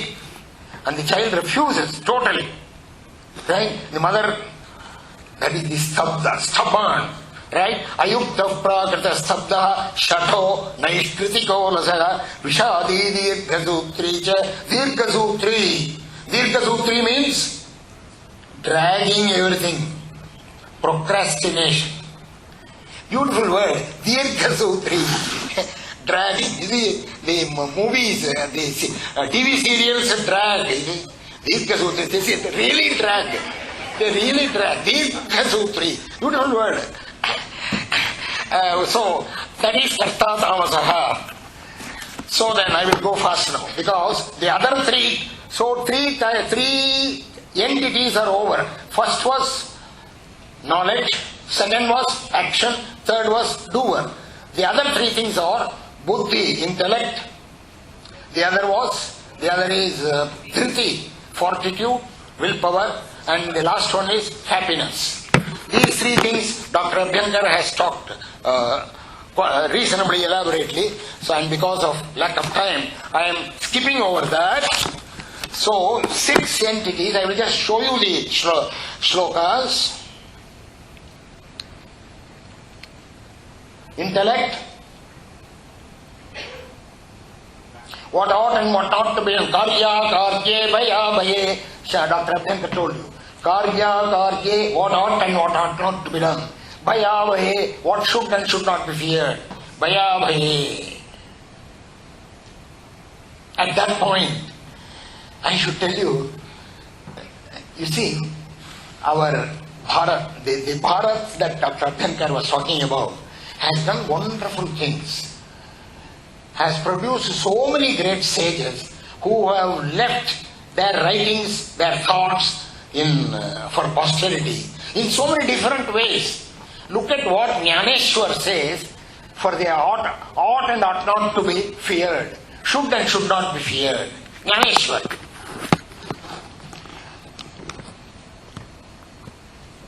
He says, using Jnaneshwar, for every shloka of the Gita, he has stories, analogies. Analogies are simply ad infinitum analogies, different analogies. Jnaneshwar. You should read Jnaneshwar, at least in translation. So, a monkey and a man, and Jnaneshwar's analogies are all very interesting, very peculiar. Only Jnaneshwar could think of such things. A monkey and a man are both on the tree. For what? Because a lion is chasing them in the forest. They are both on the tree. The lion comes. The fellows, the monkey and the man, their shadow falls on the ground. The lion strikes the shadow of the monkey. Every time he strikes the shadow, the monkey thinks that it is being struck, and it jumps. And it jumps from one branch to the other branch. And so the shadow also moves. The monkey keeps on chasing the shadow. Finally, the monkey gets tired, falls down, and is eaten by the lion. Now it starts beating the shadow of the man. But the man is not afraid. He knows. So he keeps quiet. So Jnaneshwar says, when things happen to you, why do you fear? They are appearing to your shadow. You see the analogy here?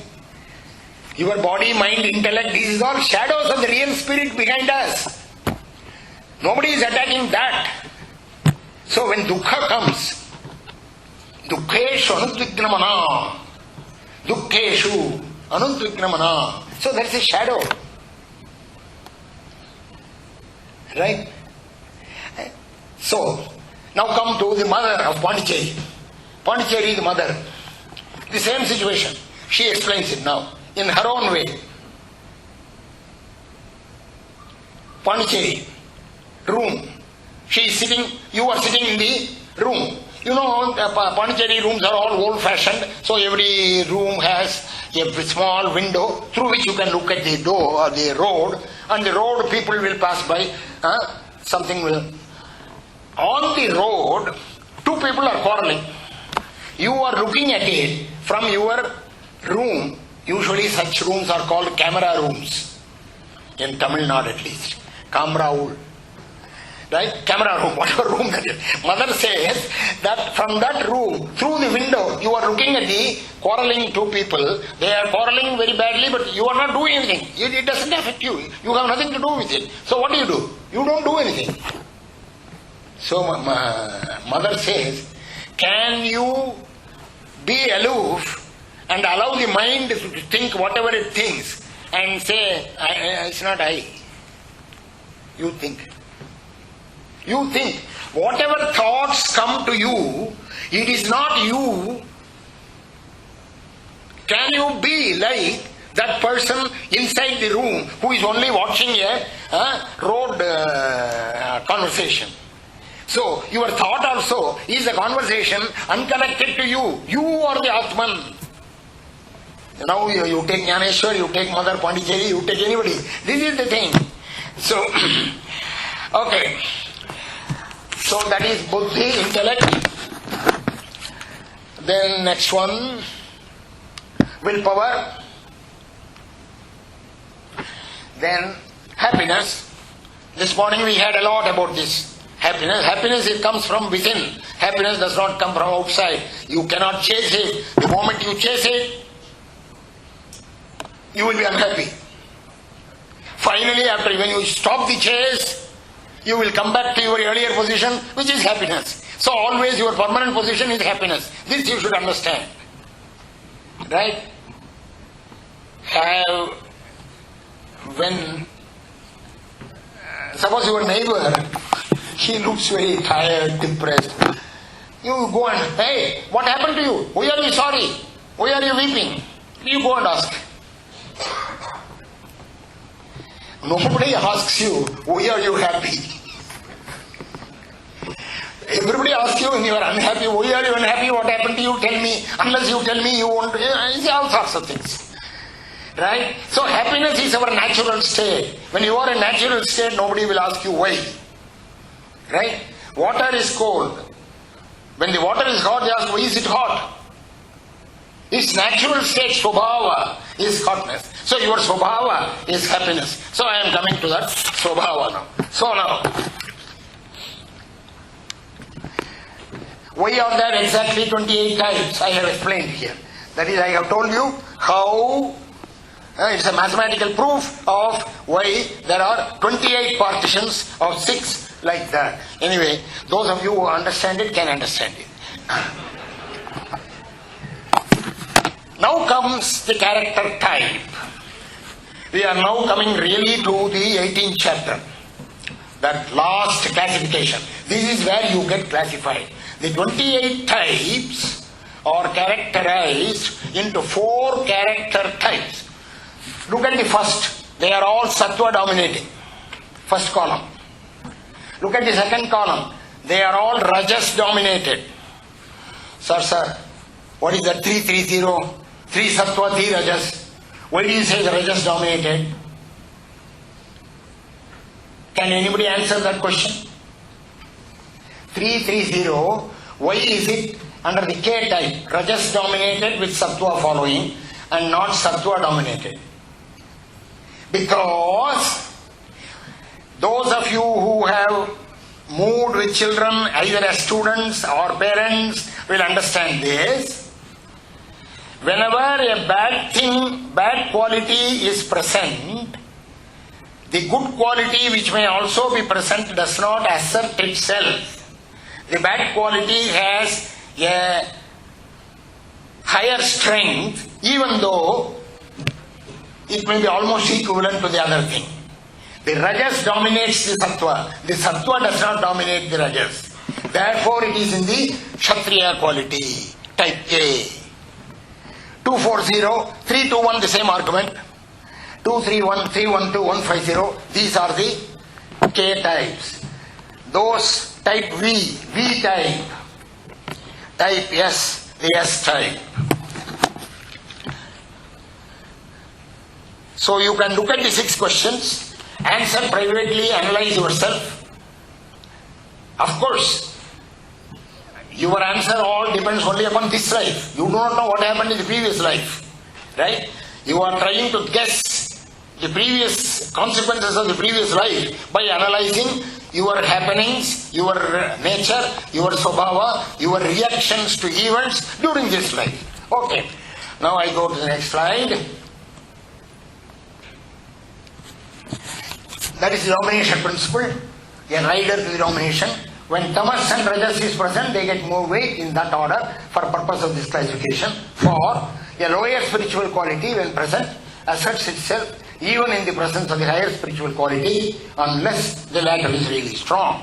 Then, so I have explained all that, leave that.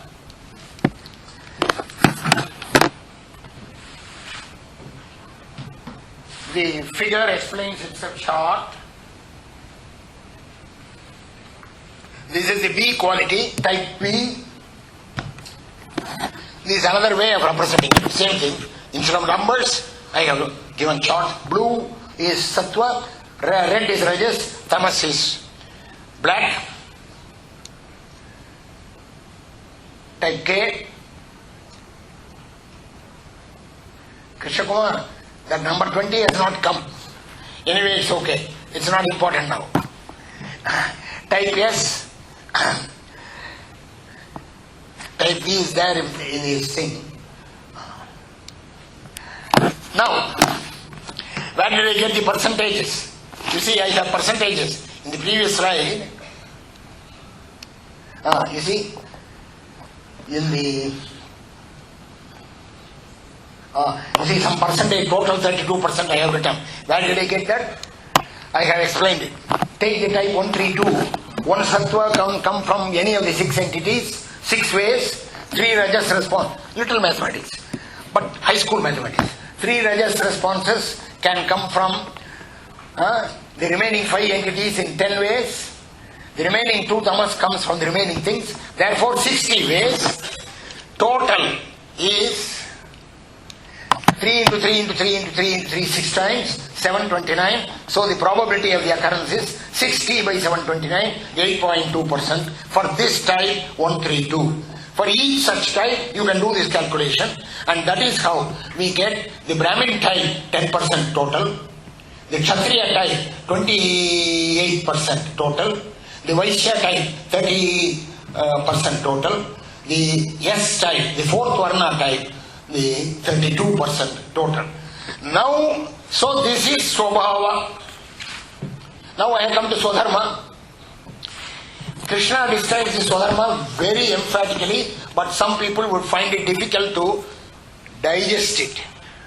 Shamodamastapasyautam shantirajyavamevajam jnanam vijnanamastikhyam brahma karma swabhavajam. Shamaha, control of the mind. Damaha, external control of the senses. Tapaha, penance. Shaucham, purity, internal, external. Shantihi, patience. Arjavam, straightforwardness. Jnanam, wisdom, knowledge. Vijnanam, specialized Vedantic knowledge. Astikyam, the belief that God exists. Brahma karma swabhavajam. These are the characteristics. These are the tasks of a Brahmin's karma, swadharma says. But the word is very carefully put there, swabhavajam. They have arisen from his swabhava.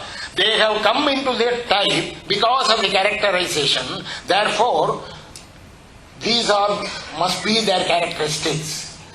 In the modern days, when all our varnashrama, all those things have got mixed up, we should understand the shloka as follows, according to me. And I have checked it with Kanchi Shankaracharya, he has agreed. But he will not write it anywhere. Because again, the what you call protocol of the ashrama comes. Anyway, swabhavajam. Swabhavaja means from the swabhava, from the nature, it is born. These characteristics, if they are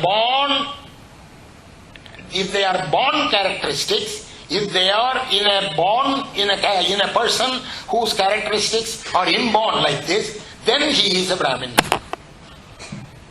Similarly, Shauryam, Tejo, Dhritidhaksham, the Kshatriya Swabhava. So this Swabhava, if the Swabhava, all those things that are described, if they are innate, inherent, inborn in that person, he belongs to that group. So look at the last one, which is the real controversial sloka. Krishi Gauracheva Anityam Yuddheja Vaishya Karma Swabhavajam Paricharyatmakam Karma Shudrasyapi Swabhavajam Paricharyatmakam Karma Shudrasyapi Swabhavajam. This is a difficult Gita line which many people are finding it difficult to accept, because the literal meaning, without going into all these things, the literal meaning says for Paricharya servitude, a task of servitude is the inherent karma of a Shudra. That's what it says. I am saying you have to interpret it as follows. People who are fit only for Paricharyatmakam karma, only for a life of servitude, only for task of servitude, people who are doing only for a task of servitude, without doing anything else, without thinking of anything else, they are the lowest, because they have been thrown into that kind of swabhava by the previous life. Swabhava has been generated like that. You see, carefully understand life as follows.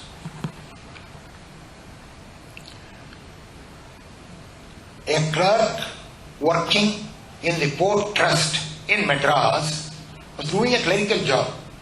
All his life he was going to do only a clerical job, nothing more. This is Paricharyatmakam karma. But he had a genius in him. His swabhava was different. I am talking of Srinivasa Ramanujan, the mathematician. So his swabhava was different. So his swabhava dominated.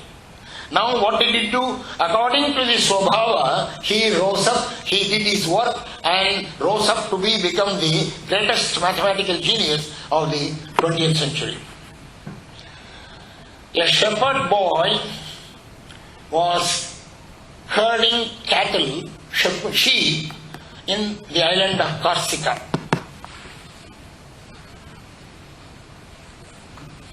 His father said, "You are fit only for shepherding the sheep."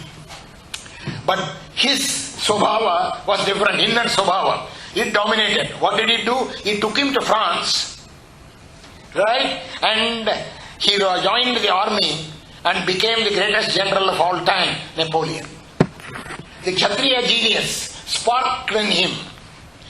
That is, even though you may be, according to the swabhava, one is born in a particular environment. But even though one is in a wrong environment, his swabhava genius will take him to the right environment.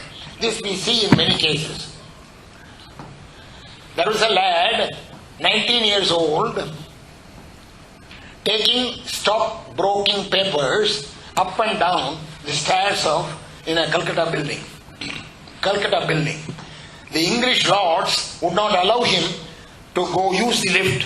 So he was going up and down the 14 stairs in Calcutta. So he decided, I would not do this job. I will become an industrialist myself. And within the next 10 years, he became the greatest industrialist of India, Tata, Ghanshyam Das Birla.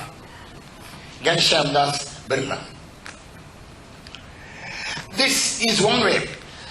There are many other cases. Ramanujacharya, the great Acharya, the Visishtadvaita Acharya, had a Shishya by name Dhanurdhasa. He was a wrestler by profession, belonging to the so-called lowest caste. Remember, Varna is not caste, that is separate. I did not tell you, but that is. So then, but his devotion to the Lord, his devotion and faith in his Guru was so much that he became a role model for Shishya-Guru relationship. The other Shishyas, other disciples, played a false trick on him by tearing off his clothes and so on when they were dried up for in the rope. So, but when this was done on the other Shishyas, they were Brahmin Shishyas. They all cried up hell and fought with each other and even came to blows with each other. So Ramanuja said, you fellows are like this, go and see Dhanurdasa, see what happens. Steal his wife's bangles or earrings, see what happens. So they went there. Dhanurdasa was sitting next to Ramanuja in the ashram. They went to the home of Dhanurdasa's house, and from his wife they took off the earrings from one side. She turned this side. She moved a little. They were afraid. They went away. They told their guru, and finally Dhanurdasa went home and asked his wife, why are you wearing the earrings on only one side and not the other side? She said, poor fellows, some Brahmins, they had very poor, they wanted something, they came and tried to steal my earrings, so they took it from this ear, but when I turned the other ear for them to take away, they thought I am awake and they ran away. So he said, look, you should not have turned, you did a wrong thing, you must just you must have allowed them to take the earrings themselves. Ramanuja sent the other people to listen to this conversation, so they understood it. So Dhanurdasa became the foremost Shishya of Ramanuja. Even though he comes from a lower caste, he became a role model for this. This is what happens. You know, therefore this kind of Varna classification does not come in the way of a person rise to the so-called higher caste and the so-called lower caste are only in terms of spiritual purposes. That is my next. You see, high and low wrongly imported into the social context. There is no high and low. They are all only four walls of the society. Varna Dharma is a function of inborn qualities. Strong inborn qualities transcend considerations of birth, as I told you just now. Vishesha Dharma and Samanya Dharma. With that I will close. Vishesha Dharma and Samanya Dharma means Narendra, Vivekananda. His family was in great trouble. They did not want him to go after sannyas. Right? But his urge, his call had come from Ramakrishna Paramahamsa.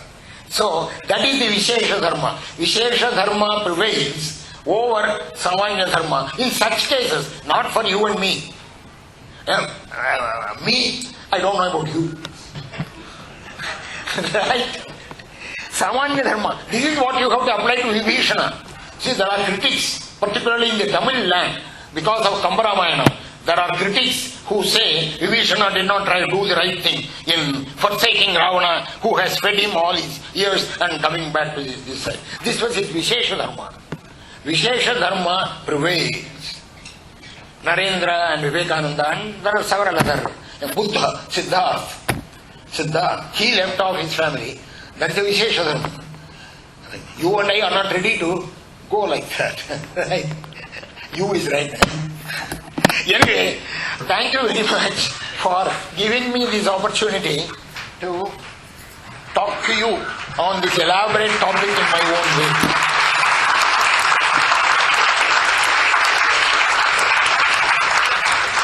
I will try to answer questions because the subject is a difficult subject and I am sure you are going to ask more difficult questions.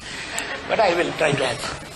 Thank you. And I thank the organizers of the International Gita Forum for this wonderful opportunity they have given us and for the yearly annual festival they are conducting like this.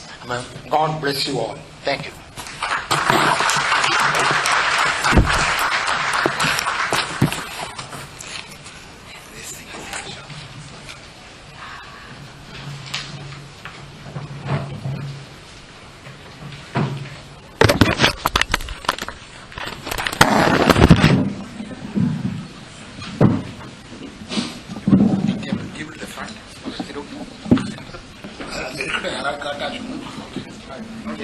one each side.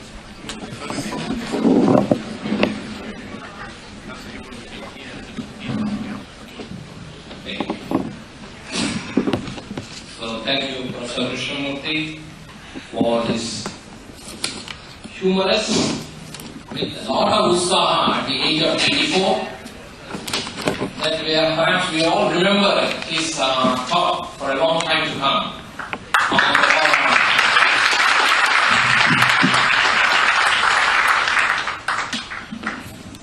So he has given a number of pointers. Just like on our car, we have a lot of indicators to indicate how good the engine is. Similarly, he has given so many pointers, so 28 of them, for us to not to judge others, just to measure our own personality.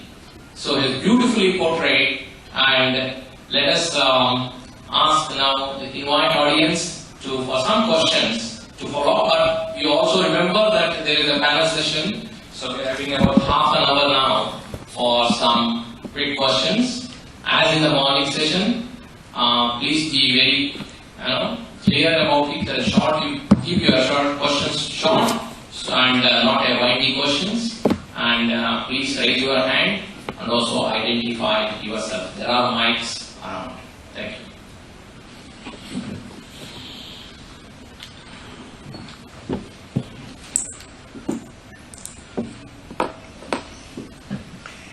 Please. When there are no questions, that's also interesting, because that means I have not been clear. Yes. My name is Krishnamurthy. My question is, I think, it is a radical speech. Your question, you were saying that the Varna is not the same as caste. It literally means color, but what exactly do you say when you say that Varna is not the same as caste? What is the question? Varna is not same as the caste. Varna means color. So what is the difference between Varna and the caste? Varna and caste. Caste is man-made. Varna is nature-made. Varna is what we have done for ourselves in all our previous lives, becomes as a swabhava now in those things.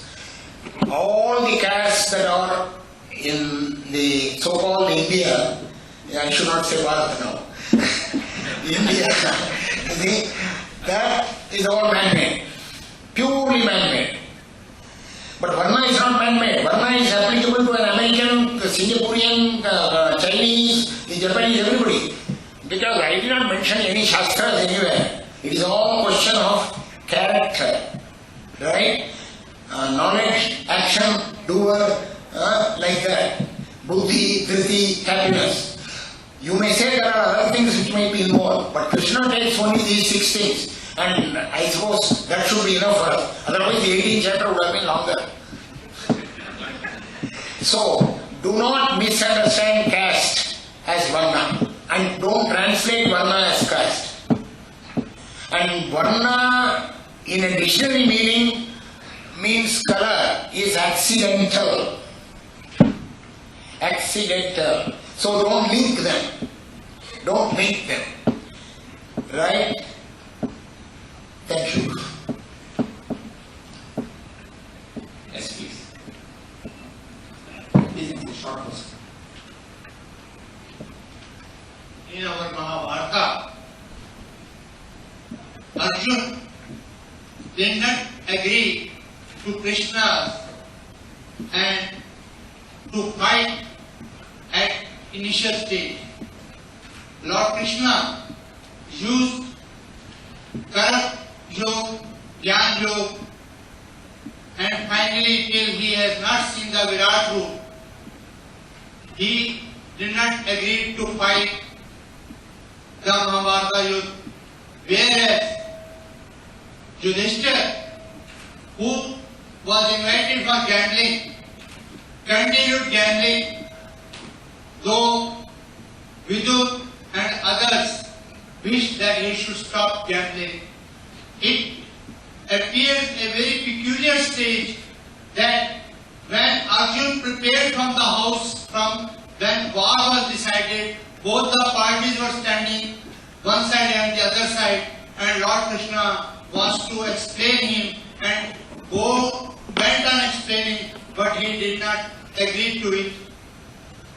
What do you say in this case? Arjuna finally agreed. Karishye vachanam tava. After all this, at the end of this chapter, Arjuna says, all right Krishna, I am now fighting. I will do what you say. And he did for 18 days. And then the war was closed. Everything was over.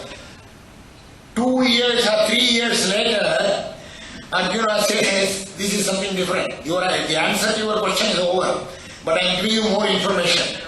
3 years later, he says, Krishna, you said so many things during the war. I have forgotten all that. Can you tell me again? And Krishna says, I have also forgotten. Come on. That's very interesting. Yes, please.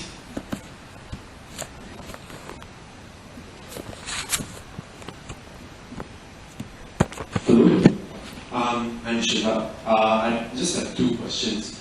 How do you define the difference between action and doership? Because when I look through the choices that you offered for action and doership, they seem very similar. So how do we distinguish between those?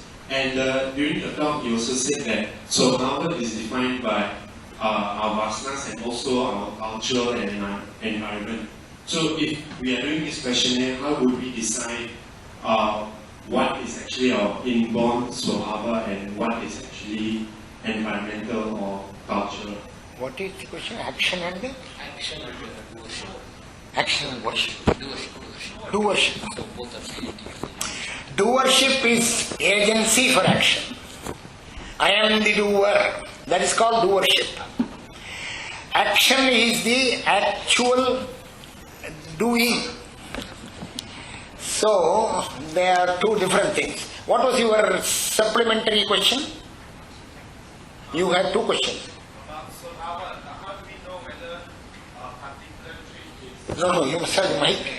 How do we know a particular trait is inborn or is it something culturally and environmentally influenced over time? Is it inborn or culturally and environmentally influenced? Is it inborn or culturally and environmentally influenced? You see, the culturally and environmentally influenced is all man-made, is what happens in this life. But Swabhava, or the inborn thing, comes from our previous lives. You can train a person to be something else other than his Swabhava. You may not succeed, and if you may succeed in very rare cases.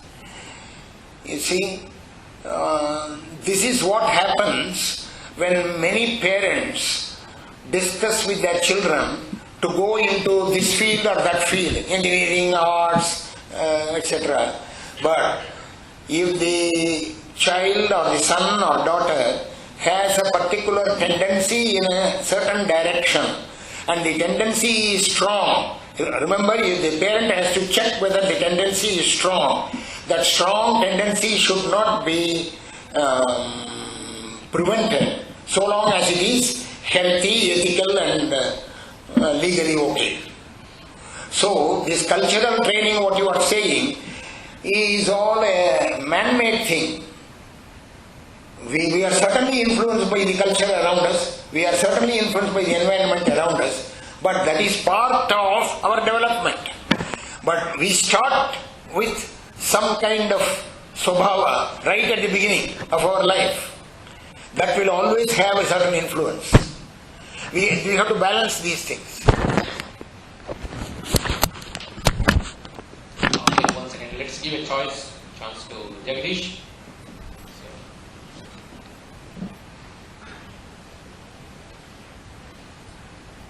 Yeah, my name is Jagdish.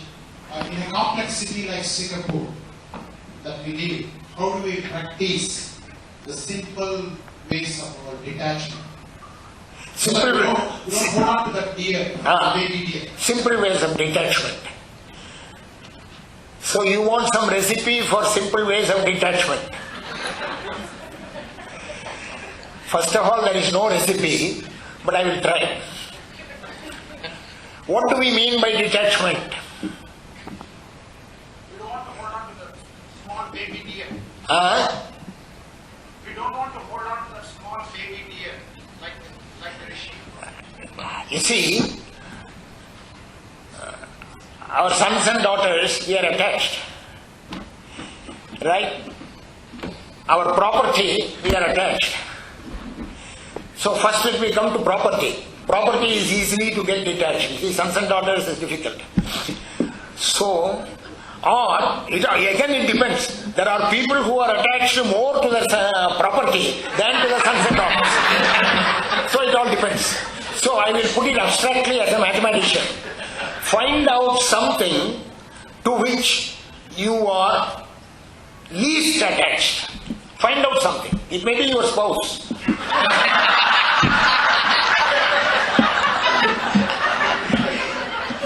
The least attachment, slowly try to wean yourself away from that. What do you mean by wean yourself away? So when the object of attachment is affected, if it is a property, if it is lost, if it is a spouse, it gets, she gets, or he gets wounded or something. You ought not to say, no, I will not take that. This is, Dr. Krishnamurthy has said non-attachment, so you go to hell. This is not right. This is not right. So that is why I said property. Let us start with property.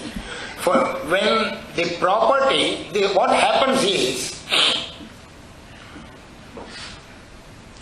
yesterday I lost 10 Singapore dollars in a transaction. I am only giving an example. Otherwise, my wife will be worried.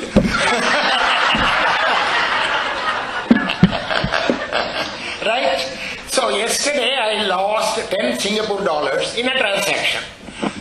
Probably the other fellow cheated me. No, Singapore people don't cheat you. Then what happened? One of us miscalculated. So what happened? Now, you can be angry with the person, you can be angry with the circumstance, you can kill yourself, kill in quotation marks, you do all those things, right? Beat yourself, or you can go and fight with that person if you know where you lost the transaction. Or it may be impossible to find out who is responsible for that loss of $10. The Lord says, for every, not a leaf moves without me. Not a leaf moves without me. So it's God's will. It is God's will.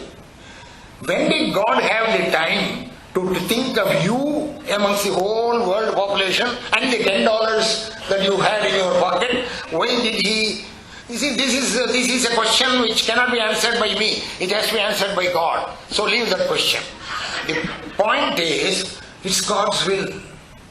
Unless you believe in God's will, unless you believe that everything happens according to God's will, you cannot detach yourself. So, axiom number 1 for detachment, recipe. First thing, have a faith in God, the Father in heaven.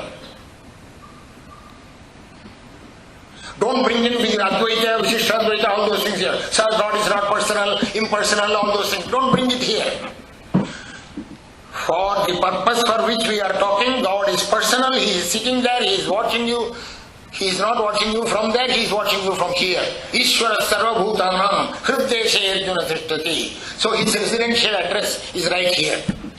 So He is watching, it is God's will. Slowly apply this God's will to the other case, spouse case also. But that will take a long time. You cannot do it yesterday, today, tomorrow. That will take one full life or several lives. Slowly. Nanyah pantha ayanaya vidyate. There is no other way. Nanyah pantha ayanaya vidyate. It is Sanskrit Vishnu Purusha Suktam. Na anyah pantha ayanaya vidyate. There is no other way. That's all.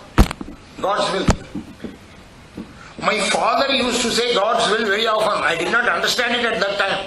But I know all the sufferings he had gone through. All the losses that he went through. I now understand what it is to mean it's God's will. And try it when the other man hurts you. That is the most difficult thing to try. That is the test, litmus test, whether you have succeeded in this or not. When the other man hurts you, it's God's will. Keep quiet. Thank you.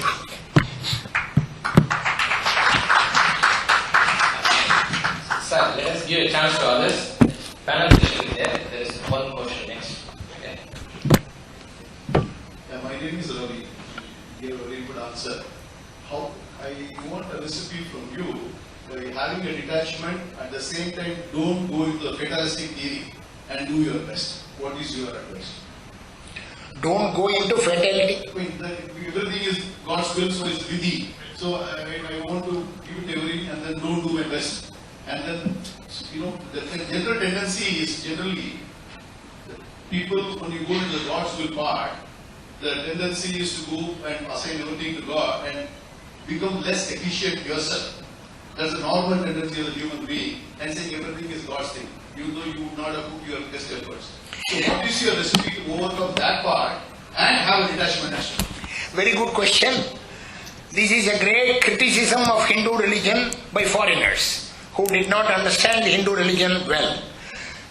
They are saying because Hindu religion encourages fatalism, they always ascribe to God something and then keep quiet. Simply you cannot do that. Uddhared atmanatmanam, Dr. Abhyankar told you this morning. Uddhared atmanatmanam, you cannot escape that.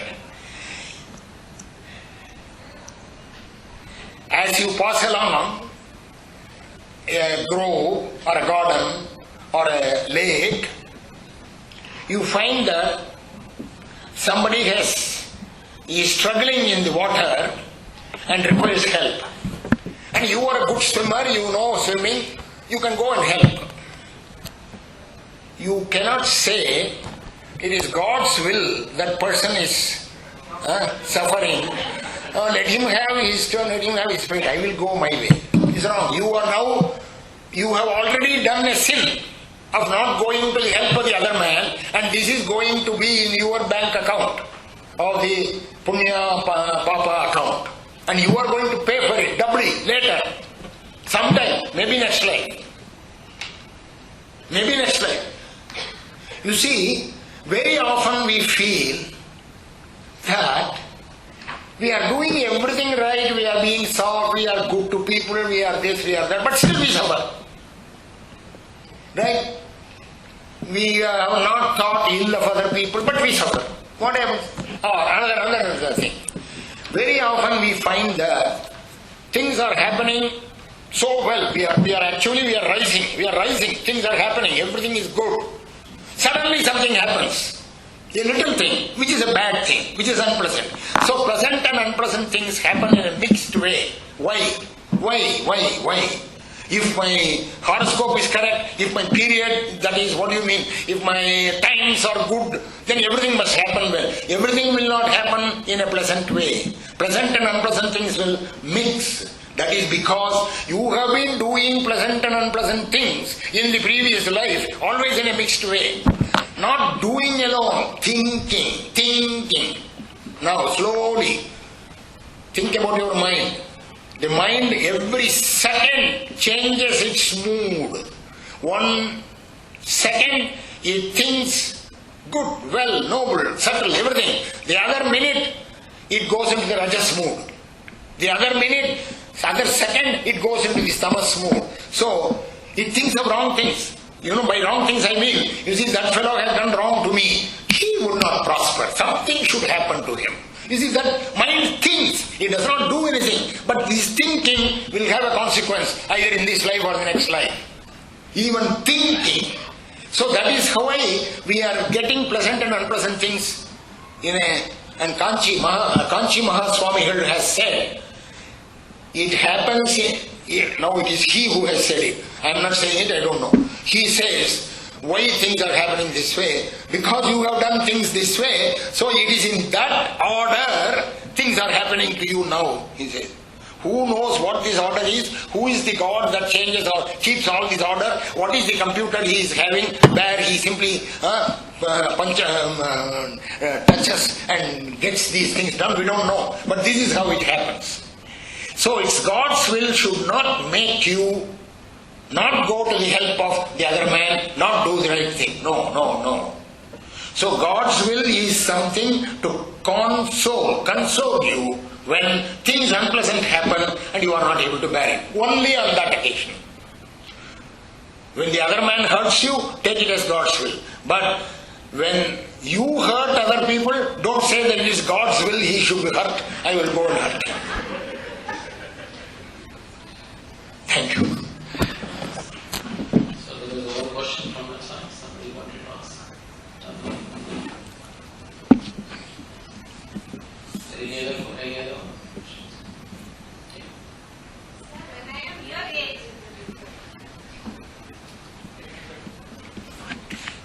my name is Jayanti, and I am residing in Singapore for the past 22 years. Slightly. Now, am I okay? Yeah, please. When I am your age, how to be like you with so much utsaham and health? You have a recipe for that?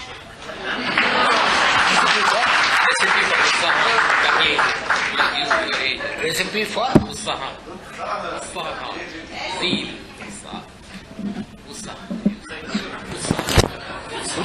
Utsaha. Okay. Recipe for Utsaha. Health also. Health also.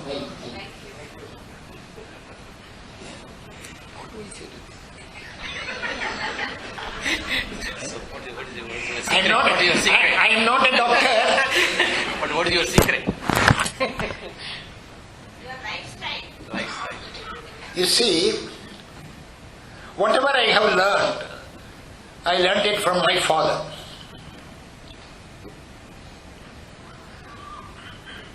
From my age 5 to age 29 when he died, so for 25 years I have seen him. My mother was no more then. So I have seen him go through all the vicissitudes of life, both financially, physically, relations with other people, relatives, burden, responsibility, things like that, family, domestics. So I have seen him. And so I have seen how he reacts to little things that will happen. You see, even when the rain pours, that's a tendency to say, what a nuisance it is. You see, this outburst from us, whom does it help? It does not help the rain. It actually depresses the neighbor who is sitting next to you, because unnecessarily he has not even thought about the rain. You have brought home the rain and its downpour and the nuisance. The word nuisance. So, these wrong uses of words, the wrong applications of things, thinking, comments, Vidraya lokavartaya shabdaderatma vishrutehe. These are all enemies to spiritual uplift. What are they? Nidra. Sleep. Lokavartaya. Gossip. Nidraya lokavartaya shabdaderatma vishrutehe. People nowadays, youngsters, I don't know how they do it. They study for their exam with something in their ears and music is playing all the time. That is how my son used to do it. I was amazed how he did it. So this is These are all Nidraya, Lokavartaya, Shabda, Veratma, Vish. These are all helpers to make you forget your Atman, yourself. These are not necessary. Nidra is necessary only so much, not beyond, not this way. Neither more nor less. Right? So that way, I have seen him react to things. So I know exactly, today if something happens to me, I know at this point my father how he will react. And that would be a best reaction. That will be a sattvic reaction. I may not rise up to that, but I know what is the sattvic reaction at this point, in this stage. This is nothing like that. So I had a role model. So find a role model for each one of you, for the spiritual side, a role model. Do not judge your guru. Have faith in somebody and then stick to what he says. What he says. In my case, I stick to what he says and what he does. It is very difficult to find people who do what they say. But there are people who say very good things, you can stick to that. For example, the standard question from Westerners to Indian teachers is, sir, how do I find my guru? How do I judge my guru? How do I know that he is the right guru? First of all these questions are wrongly posed. You cannot judge your guru. You cannot estimate him. You are not supposed to. The great seers who have talked about it have told this much. Kanchi Mahaswami here has said this. That is, after having chosen, with some thought of course, with some thought and some examination, after having chosen somebody as your guru, thereafter, whatever he says you should accept. You should not thereafter judge him. Right? The guru may not be the right person, but if you are the right shishya, you will be better than that guru. I will tell you why this axiom is true. Look at the lineage of great acharyas in every parampara. Not every one of them had great names. Only some of them had great names. Some of them had great names and were known, very famous. What happened?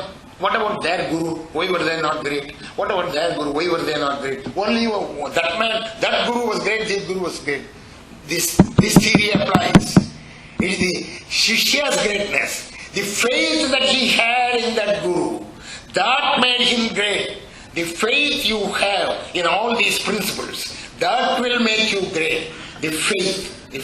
Sir, after all, finally you have come to faith. This is all scientific world. Sir, in the scientific world also you have to have faith. Anyway, that's a different question. I will discuss it with my son who is a great scientist. That is different.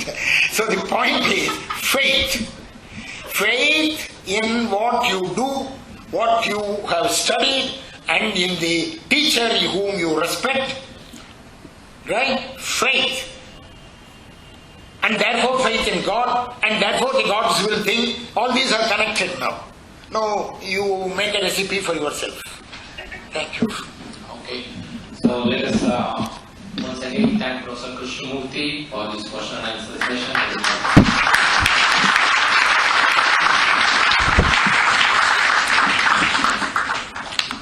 He is supposed to be 84 years old, but after sitting here listening to his speech, I'm quite sure you would agree that he's nowhere close to 84. So I would like to thank the young Professor Dr. Krishnamurthy for the thought-provoking speech. He excellently reiterated the ideas of Gita in the context of current issues and moral dilemmas. He talked about the four character types, and how our birth, upbringing, and vasanas integrate together to determine our character type. He also integrated some mathematics into his speech, and we are indeed fortunate to have him today. I would also like to thank Dr. A.L. Ananda for chairing the event. Thank you. You can take your respective seats.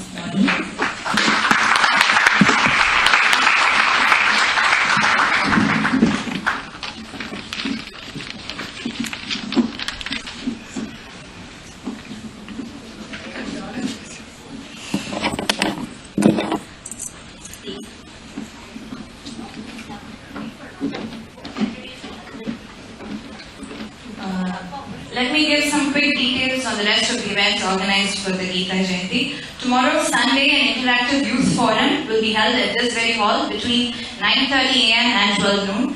This is meant for youth of the age 15 to 35 to mingle together and discuss about their perspectives of our scriptures in a very open manner without any inhibitions. They will have Dr. Shankar Abhyangarji to provide some guidance, but this session is for the youth, by the youth and of the youth. So we request the youth and their friends to turn up in great numbers and have a lively session.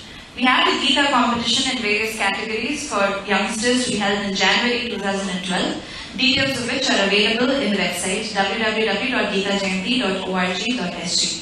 Online registration is open now. Registration closes on 31st December 2011, so please register quickly for the events that you and your children are interested in. We also invite you to attend the full Gita Parayan on Moksha Ekadasi Day, 6th December 2012, 11, at Sri Lakshmi Narayan Mandir, where all 18 chapters from the Gita will be recited from 4:30 p.m. onwards, 6th December 2011. The very important event of Gita Jayanti celebration, the Gita Havan, is scheduled on Sunday, 19th February 2012 at HP Hall. Please visit the website again for further details. Thank you. On behalf of the Gita Jayanti Committee, I would like to thank all of you for participating. The organization of an event of such magnitude would not have been possible without the wholehearted support. We entreat you to continue to do so by participating in the upcoming Gita Jayanti events. No event can be complete without the kind-hearted donations and financial contribution.